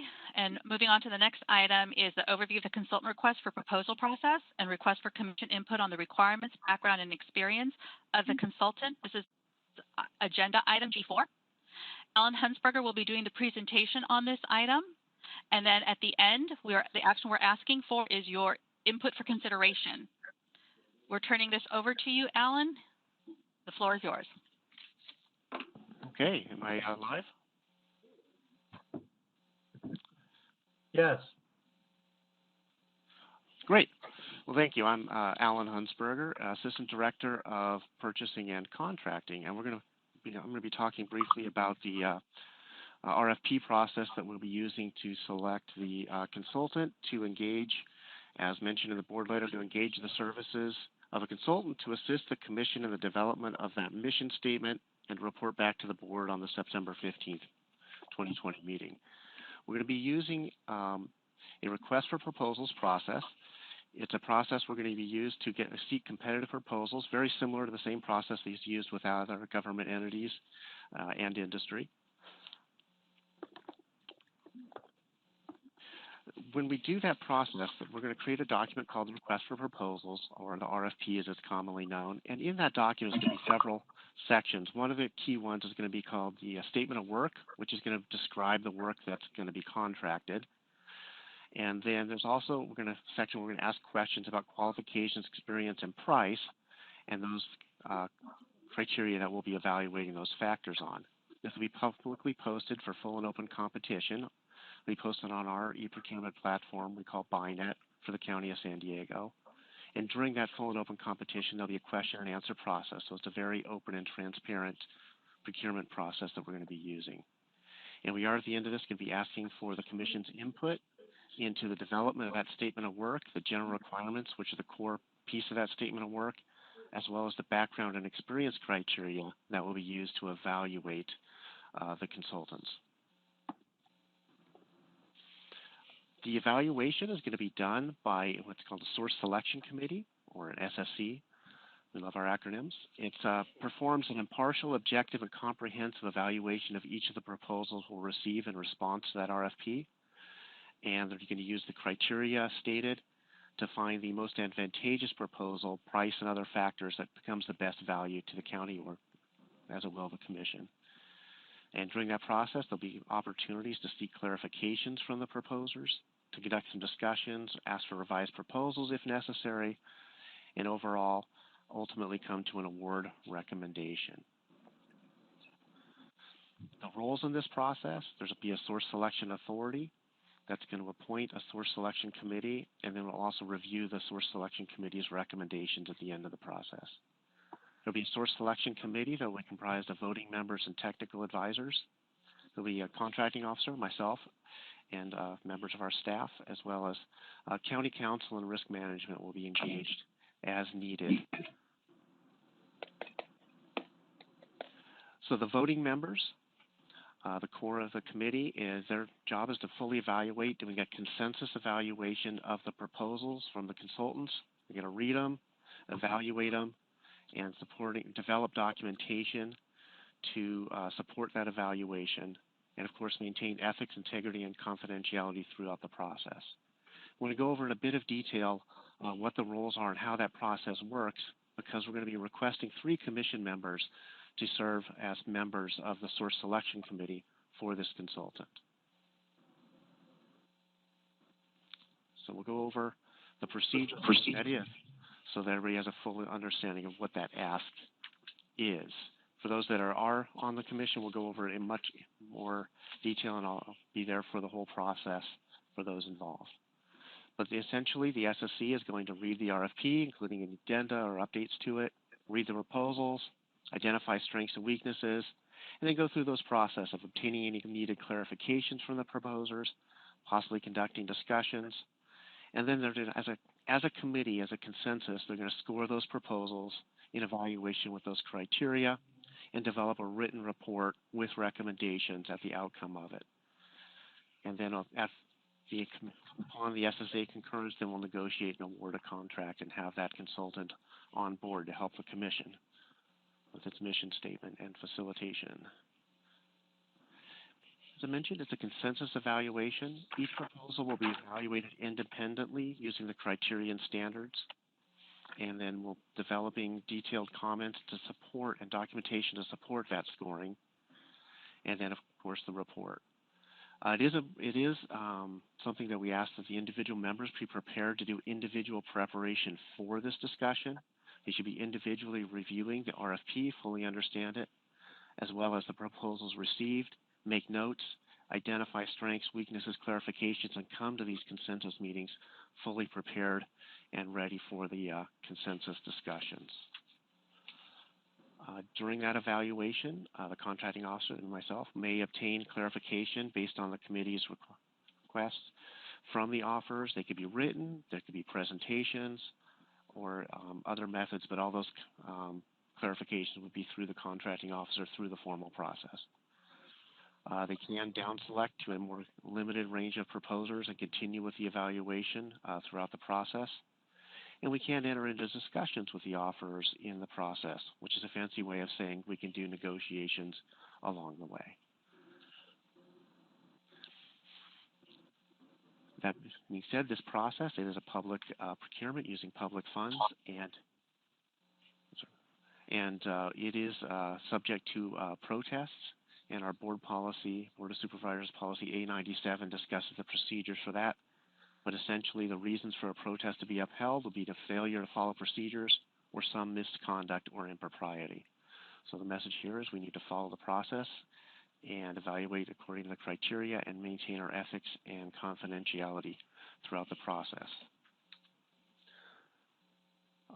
Beyond the process, I want to talk a bit about conflict of interest and confidentiality that would be expected of all participants in this process. There's several pieces of legislation among many that cover the actions of evaluators as well as the proposers or contractors in these procurements. One of the key ones is the California Political Reform Act. The Political Reform Act states that members that are making these decisions are public officials while they're in this role. So that would mean myself and anybody on the commission and the SSC members that are involved in this procurement.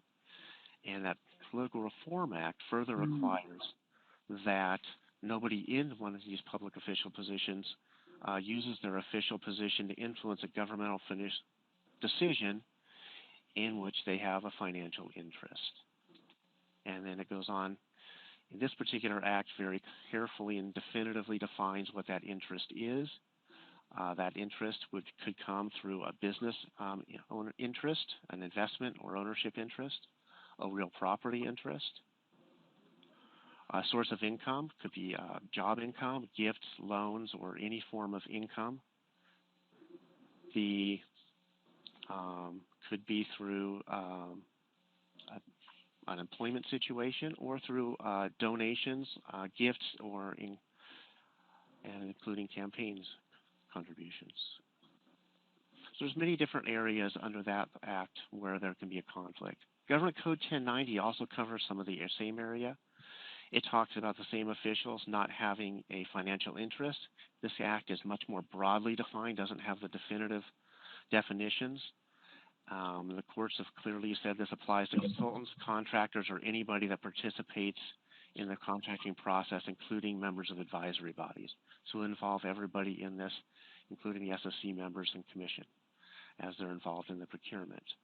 So if anybody, the bottom line basically for both of these is there's no participation in the SSC. If there's a financial interest in any potential proposer, that financial interest being very broadly defined. And also, offers themselves may not be awarded the contract if they helped create the solicitation requirements for a solicitation. So it can't be on either side of the contract in any way, shape, or form. Third one I want to point out on conflict of interest laws is our own County of San Diego Code of Administrative Ordinance has a section that basically deals with employees of the county involvement in any involvement on the procurements from the contractor side being prohibited, or including within the preceding 12 months involvement. Okay. So I have in the presentation some links to these acts. We just briefly summarize them, but I want to make sure everybody is fully aware of these. There's some links there to read the full text of them. And then, of course, the obligatory thing that says that while we covered these, there's many more rules and laws regarding conduct of SSC members and contractors during procurement and during generally government decisions. So if any reason you think you might have a conflict or even a perceived conflict of interest, please bring that forward before any involvement in the procurement process, and then also seek the advice. You can talk to me as the contracting officer during the procurement. We can seek the legal advice from counsel, our county counsel, as appropriate, depending on the circumstances, or from your own legal advice as needed.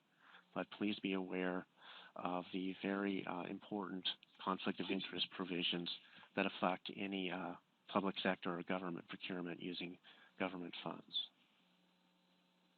Okay. Moving on to also within that procurement process, the confidentiality of the process is key to a successful and to a fair and equitable procurement process. In a county procurement, during the procurement, things are very tightly held and confidential. After the procurement actions and the documentation, et cetera, is actually very public and transparent and available. During the procurement, however, we withhold information such as the number of proposals received, who proposed, the names of those offers, any competitive technical or pricing information, the evaluation or negotiation concerns, strategies, tactics. SSC participants that wish to participate in the SSC need to be willing to do this and to preclude themselves from talking about it with anybody not involved in the evaluation. That we don't want to give unfair advantage to anybody. We don't want to receive unequal information among proposers or have any other method that the procurement be considered biased or unfair.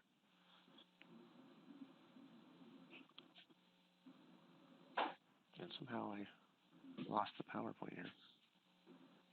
Nice.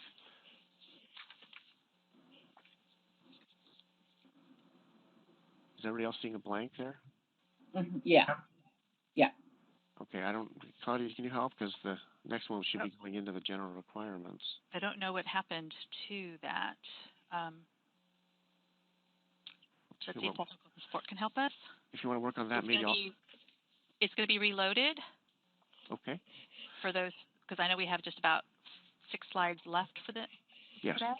They're going to try and reload those, but if you could continue speaking about them, okay, that would be great. And if members look at their PowerPoint slides that we sent them, those were included as part of their packets. And it's also actually in the agenda item, if that's what you have convenient. The same content is in the for agenda item G4 on about the 3rd page. It says general requirements and then background and experience. That's the exact text that was just put into the slides. So if you have that, you can also follow along. Apologize for that. This is a good part where we're looking for input. Okay, so there's 2 sections here. The first one is called general requirements, and basically that's the foundation of the statement of work that says, here's what we want the consultant to do for the commission. And we want the consultant, and since we're not up, I'll just go ahead and read them. Apologize for that. But consultants shall survey nationwide best practices for the development of an Office of Equity and Racial Justice, OERJ, for the County of San Diego, and present same to the Human Relations Commission. Next point. Consultants' survey of nationwide best practices shall include looking at government entities of similar size and demographics as the County of San Diego. Next dot is consultant will facilitate discussion of the Human Relations Committee in development of the mission statement for the Office of Equity and Racial Justice. Consultant will provide information regarding equity, inclusion, systemic racism, and racial justice within the San Diego County environment to the Human Relations Commission as part of its facilitation of developing a mission statement. Consultant shall meet with the Human Relations Commission and any associated subcommittees as needed in furtherance of facilitating development of the mission statement, and consultant shall produce the mission statement as developed by the Human Relations Commission.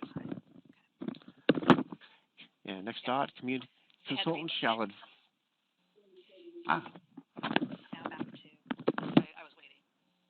see. Are we caught up here? Yes. All right. And then the last one that we see there on that is a consultant shall facilitate and solicit community input regarding the mission statement and the OERJ when and as requested by the Commission. So that is fundamentally the basics of what we want, or what you want the consultant to do. And so in just a second here, we'll open it up for feedback on that. I also want to go through the next section, which is called background and experience, which is basically a description of what we would like the consultant's background and experience to be that's going to aid us with selecting the right consultant. So for background and experience, we want demonstrated experience in the field of inclusiveness and diversity training and consulting, experience working with government entities, public sector boards, commissions, committees, or other large organizations in which the focus on equity, inclusion, diversity, systemic racism, and racial justice to develop, review, or enhance equity inclusion within those institutions. Also, an understanding of the Ralph M. Brown Act requirements and experience working with public entities subject to the Act. An understanding of the issues of diversity, inclusion, and equity, including deep awareness and analysis of systems of oppression, power and privilege, and use of research-based strategies to transform work and community environments. Familiarity with research, data, and studies of diversity, inclusion, and equity regarding or applicable to the San Diego region. Knowledge of and successful implementation of diversity, inclusion, and equity work with a large-scale diverse groups, teams, and/or organizations. Then communication skills, particularly in working with diverse populations. And last dot is commitment to social change work. So with that, what we would ask here is for some input from commission members, if there's any input for consideration into that statement of work or into those criteria for background and experience. That's the wrong slide.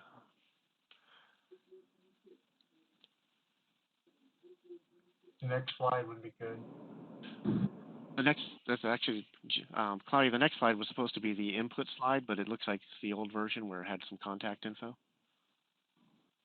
So I apologize for that. I had to reload the PowerPoint, so we need.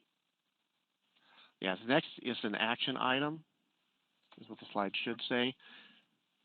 And it says, provide input for consideration on the general requirements and required background and experience for the request for proposals for a consultant to assist the Commission in developing the mission statement for the Office of Equity and Racial Justice.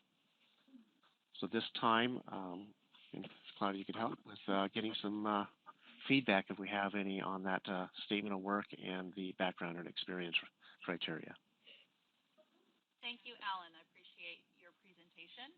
And if the put your microphone down. Oh, sorry about that. Thank you, Alan. I appreciate the presentation. We are now ready to accept input for consideration on these requirements by the Commission, and this is input for consideration as in the development of the statement of work, and as explained in the memorandum. The CAO, the Board of Supervisors has asked this Commission to develop the mission statement for the Office of Equity and Racial Justice. And the CAO was directed to obtain a consultant to do that, and we're asking for your input for consideration on that point now. Thank you. Commission Member Harris here speaking. As this idea of the creation of the San Diego County Office of Racial Equity and Racial Justice came forth by Supervisor Fletcher, it was a great idea. There was lots of things that needed to be weeded out, and lots of things that needed to be put in place. One of which came out of my proposal, which was that we should have a consultant. Since that was accomplished and the original letter was gutted by our Board of Supervisors and brought forth in a new fashion that included a consultant, which was a part of my suggestion to the County Board of Supervisors, I'm asking that we do not discuss, I ask that we would not discuss this matter today in regard to recommendations. I think it's really wrong for us to move forward in already starting to make recommendations on a consultant that in fact needs to be collected from the full group that will assemble. And so I'm asking that we push this back to the next meeting because I believe everybody needs to be at the table to be a part of this discussion. That's number one. Number two, I'm very concerned because I did not have an understanding that the consultant was to be a consultant organizing the Human Relations Commission and the Office of Equity and Racial Justice, which to me is a conflict, because the Human Relations Commission is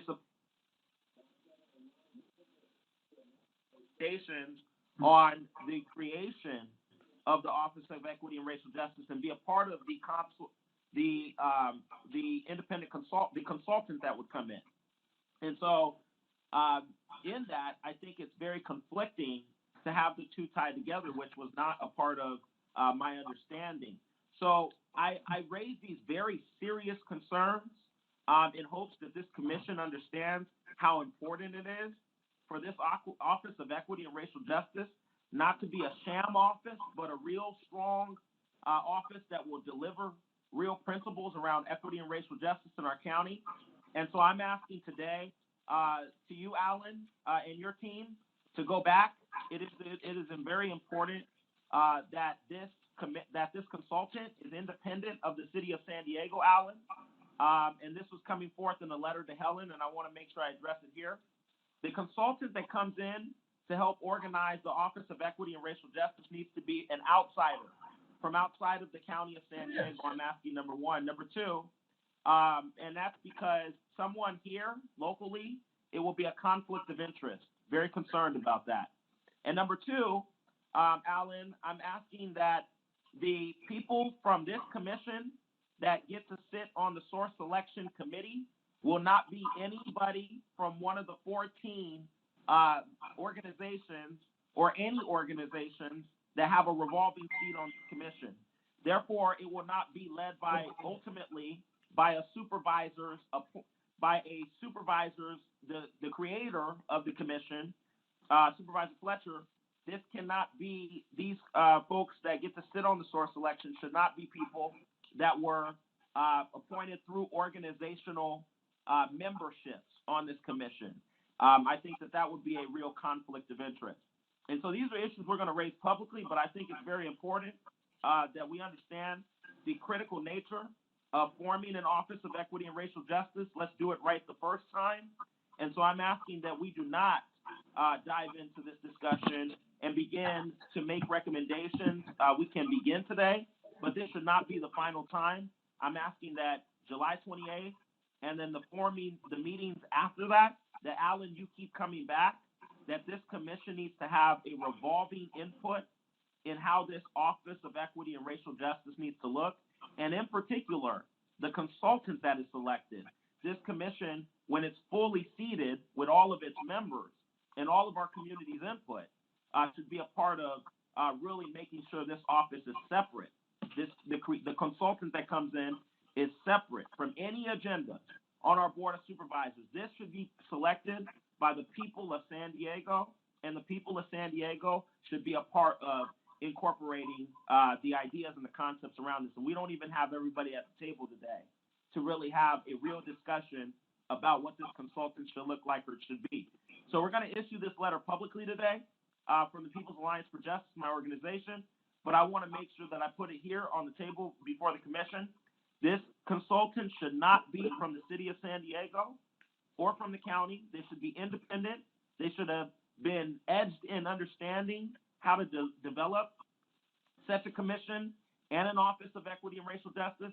And I would even go so far to ask that if it's possible, Claudia, that we separate, that there would be a consultant to come in for the commission and a separate process, Alan, a consultant for the Office of Equity and Racial Justice. I don't think personally that these two should be tied together at all. It's too much of a conflict of interest. Thank you. I'm going to jump in real quick because I think there's some confusion. This consultant is to assist the Human Relations Commission in developing the mission statement for the Office of Equity and Racial Justice. It's not to delve into all other aspects of it. That's what I'm talking about. I'm talking about the mission statement. The board's direction was that the Human Relations Commission develop the mission statement for the Office of Equity and Racial Justice. But the Human Relations Commission is not fully seated yet, and everybody's not at the table. And that's certainly the Commission's prerogative to, if they wanted to continue the item to July 28th. But I wanted to clarify that you had talked, it sounded as though there was a thought that this consultant was to advise in developing in advising both the Office of Equity and Racial Justice and how it's established, as well as the Human Relations Commission. And its focus is actually narrower. It is to develop the mission statement to assist the Human Relations Commission develop the mission statement for the Office of Equity and Racial Justice. So yeah, and I got you, Claudia. And I think what I'm trying to say is at the core, this consultant that would come in would help. At the core, it would be all based upon the Office of Equity and Racial Justice. And I want to make sure that as this consultant comes in, we take this seriously. It's independent from any Board of Supervisors agenda, that it needs to be led by the people of San Diego. And we need an independent consultant to come in and do this work with the commission. But we need everybody seated before even making real recommendations about what such a consultant would come in and how and who that would be and what that would look like. I think it's critical that we do not rush to try to, ahead of the people, to try to really examine this, but that we gain broad input and broad insight, and we get everybody seated on this commission first. Okay, I'd like to make a comment. This is Gino Roberts. The point of the RFP is to provide a statement of work for that for an unattached, no non-conflict of interest consultant to provide that mission statement. It doesn't have any, it's up to the people on the board, on the source selection committee, to ensure that the intent and the desire of our Human Relations Commission is expounded into the actual final selection of the person that's going to do that. So a lot of the things that you're saying, you're making some assumptions that you're going to have a consultant that works for one of our supervisors, and I think in all of the statements about conflict of interest and things like that we are making it quite clear that from a governmental and from a source selection and from a contract award thing, that such a person is not going to be recommended for that opportunity. I think at this point in time, it would be most appropriate to accept and have, let's start looking for the right kind of consultants that we want to have do this work, start the RFP process, and then take the importance of the Human Relations Commission and, to use our power, our guidance, our mission to select the right people to do that job. And I don't see the Mr. Harris's conflict in that thought right now. I don't understand that, but he's of course willing, justified in his concern as I am in mine. So anyways, I would recommend that we move forward with getting the RFP out and get started on that. I think the RFP is general enough that it's going to allow us to guide the selection correctly. I think that the input. I think Ms. Nash wanted to speak. Okay. Oh, I'm sorry. Ellen Nash? Yeah. I have over 33 years of human resources experience working with consultants, RFPs, and hiring employees from San Diego State University as well as UCSD Health System. And I'm a very organizational guru. I'm a geek. And so I'm still very confused about the structure of the Human Relations Commission and this Office of Equity, and the fact that I still go back to what Shane is saying, Reverend Harris is saying, is we need to make sure we have all voices at the table. I'm going to be really personally honest with you. As interim chair, if we don't get this right in terms of infrastructure, I'm not going to be comfortable as chair, because I'm going to take direct attacks on behalf of this commission if we don't get this right. I'm going to be really honest with you. And I'm not going to let that happen. So I think, again, we need to slow down. We need to put all the voices at the table. We may be doing all well and good, don't get me wrong, but I've seen things blow up based on not doing it, not really being organized and on the same page. And all the voices, first of all, need to be at the table. We don't need to rush this. So let's slow down, as I said earlier. Make sure we bring all the voices to the table. If we're going to extend this by 10 more seats, let's address that. If we're going to include the 7, let's address that. Let's do that piece first before we move on to this whole RFP process. We just want everybody's input before we move forward. So that's where I'm at in terms of where we are as a commission. Are we going to add 10 more seats? I want that process to transpire. If we're going to have the 7, let's include the 7 and then launch this RFP after everyone's voice has been heard. That's my solid, cautious recommendation as the interim chair. I think we next have Sam Choi would also like to speak. Following him, Vince Catula. Thank you. I just wanted to thank Alan for explaining the different procedures and rules. And I think if we do not have a disagreement as a commission whether we are in need of a consultant, then we can set this in motion, assuming that we will have a full board whenever we fill the 7 seats. Yeah. Just knowing that this process itself will take weeks. And then if we do agree to increase the size of the commission, that will take months. And so just to not further delay this important work, I believe if we agree that we need a consultant, we can set that in motion today. I object. I don't think that's wise. I think it would be sort of a way of, and you all may not realize it, but I think it would be sort of a way of getting ahead of ourselves. Yeah. There were serious issues at the forefront of just the idea of this office being created. This is a government department that's being created, and the consultant would come in to help us form a mission around that department. I'm not buying it. I don't think it's smart. I don't think it's smart at all. I don't think there's a rush.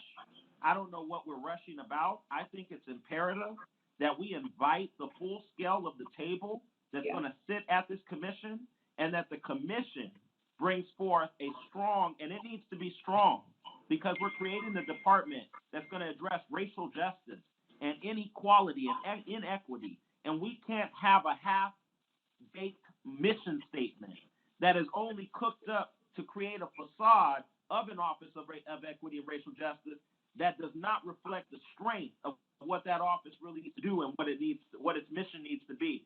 We need a consultant that's independent of this county. We need an independent process of who gets on the source selection committee, which really is critical, Alan. We cannot have people that are appointed by the 14 organizations, within those 14 organizations, appointed to the source selection committee of who gets to select a consultant that comes in and then gets to help craft the mission statement for an Office of Equity and Racial Justice, which would be a government department. I think we're moving too fast. I think that this will be something that the people of San Diego will call out, and it will look like we are trying to jump ahead of playing jump rope instead of really dealing with the real issues of what this office needs to do and making sure that the person who comes in to help us form the mission statement, that person is a real reflection of leadership in this county. I just think that this is the wrong time to be rushing to put forth an RFP when the RFP doesn't even have the full input of all of the commission that needs to get seated to give that input to Alan and his team. We had Vince Catula also wanting to provide comment. Thank you, Claudia. I have a couple questions for Alan. Alan, is this, what are we being asked to do here exactly?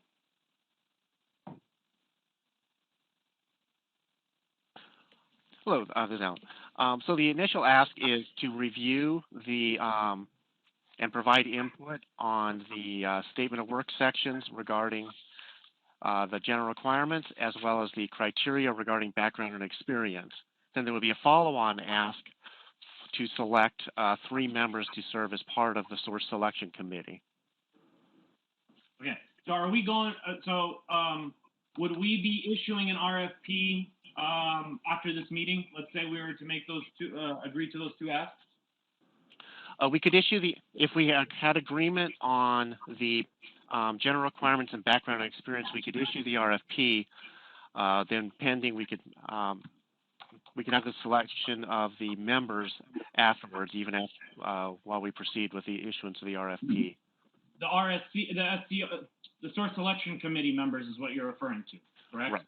Yes. So we would not be selecting a source selection committee today. I believe, Claudia, remind me, I think it was for next meeting, correct?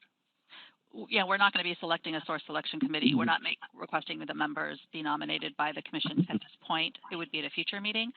And I want to be respectful of everybody's time today. I know that we had anticipated till noon. It is 12:18. So I do want to provide the members an opportunity for discussion, but also be respectful of folks' time. And if we do need to continue this item to the next agenda, if that's the motion of the commission, we could also do that so that there could be continuing dialogue. But I do want to be respectful of the time frames and I'd like to motion that we move this to the next agenda, that we move this to the July 28th meeting and ongoing. After that, I think it's too early today to make decisions around this. And I'd like to create a motion that asks that we continue this agenda item to the next Human Relations Commission meeting. This is Enrique Morones. I would like to make a comment. Seems like we're all over the place. And I think that this person should be a local person, not a person from outside the county. But that could be discussed later. I think it's really we'll discuss that later. That we have more time. And maybe at the next meeting, have more time for some of these issues. Because this Human Relations Committee Commission has existed in the past. I'm glad it came back. But now it seems like we're rushing for this part and not rushing for that part. We want to do this right. And if we're going to be meeting in 2 weeks, we don't even have everybody's bio. I know a lot of people don't know me. You know, I was an advisor to President Obama, as well as President Fox in Mexico. I was the vice president of the Padres, Latino and Diversity Marketing, founder of Border Angels, etc. So just like everybody else, I've done a lot of different types of things, but we don't even know each other. And we're making all these decisions and voting on this and voting on that. I would say that this meeting that we're having now for the next one that's going to be in 2 weeks, we might consider doing it for 3 hours. We might consider doing it by Zoom, so it's a lot smoother than jumping in and out. So I just wanted to bring that up because everybody's points are so valid. Everybody that's been selected for whatever is very capable, and that's great. I have no idea who any of these people are, and I know a lot of people don't know who I am. And we're kind of making these decisions without these huge decisions for the region, without the region even know what's going on, much less, or at least me. So I'd say that we got to, take a step back to make sure we get this right. And I think this next meeting, we can make a lot of these decisions because now we kind of know what everybody's looking for. By then we'll have had a chance to maybe look at each other's bio, have everybody be able to present their bios, in writing or something. So we know who's here. We know who I finally found out who these 7 organizations are. And like I said, there's no Latino representation, no Arab representation. So there's a lot missing, and it's nobody's fault. Nobody's done anything wrong. I'm just saying. Enrique, this is Nicole Marie Ramirez. Are you seconding Reverend Harris's motion? No, I'm not. I just wanted to make that comment. Okay, thank you. So we have Warsan Arton's hand is up for speaking next. Yeah, sorry, really quick. I just wanted to say 2 things real quick. First, I did plan on this meeting until noon because I have work in a moment. So actually, I personally know that I have to get up soon. So I want to make sure that maybe, again, like whether we want to discuss this item in the next meeting or whatever it might be, just make sure we're respecting everyone's time. But also, I feel like there needs to be more time for everyone to speak and ensure that specific people are not dominating the conversation, and that we're giving everyone enough time and space to talk. That way we can hear from everyone on the commission. Thank you. Our next speaker is Gina Roberts, and then Kenya Taylor. We have a motion, but we have no second yet. We have not heard a second. Is there a second to the motion? Nope. Okay. Gina. I'm going to second the motion just to move this item to the next agenda, just because it's going to be such a discussion, and to be respectful of everybody's time. There's no way we're going to be able to complete this discussion today. So I'll second Reverend Shane Harris's motion. And Gina Roberts already made my comment. And then Kenya Taylor.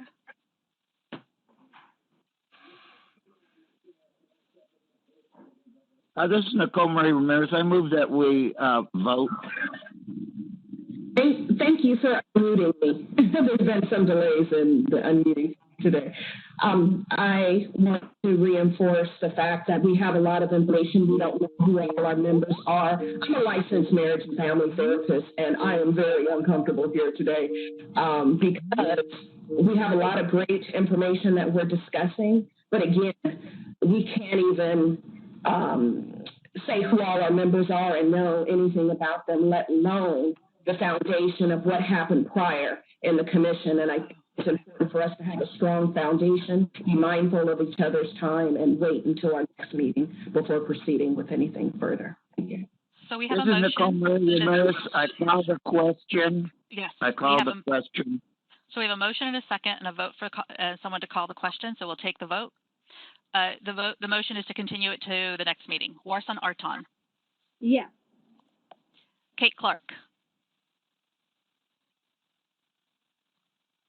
Angela Elliott Santos. I was muted. I would like to move to, or my vote is in favor of the motion that's standing. Thank you. Rashid Essa. Yes. Ryan Garcia. Yes. Bill Gore.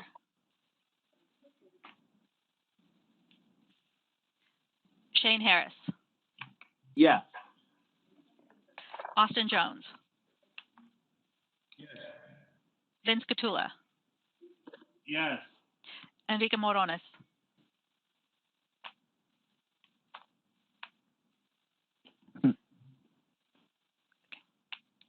Enrique Morones, I thought I heard something. Nicole Marie Ramirez. Yes. Ellen Nash. Yes. Angel Ortiz.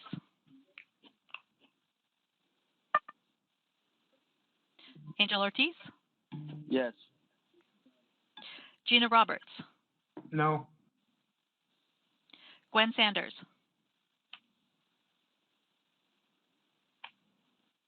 Gwen Sanders.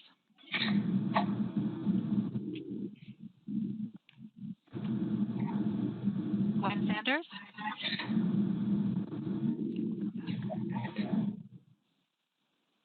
Summer Stephan. Yes. Kenya Taylor. Yes. Samuel Troy. Yes. And Defina Watson. Yes. I'll call again for Kate Clark. Yes. Bill Gore. Enrique Morones.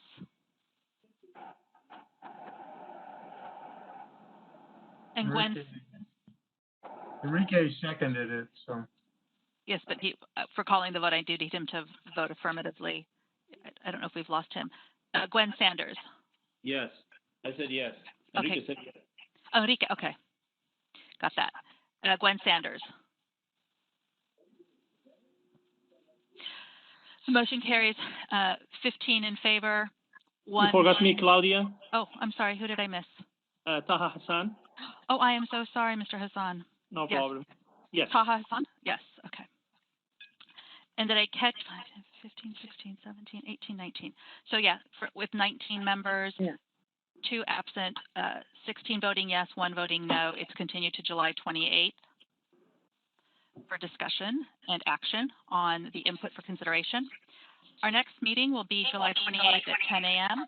I want to thank everybody for attending and your patience in this process and for making sure everyone had connectivity, and we'll be working with the interim vice chair and vice chair for the purposes of the next meeting, making sure that any issues, but we want to appreciate your patience in today's format, and have a good day. Thank you, Claudia. Thank you. You did very well. Thank you. Thank you. Thank you so much. Thank you. All. Have a good day. Thank you.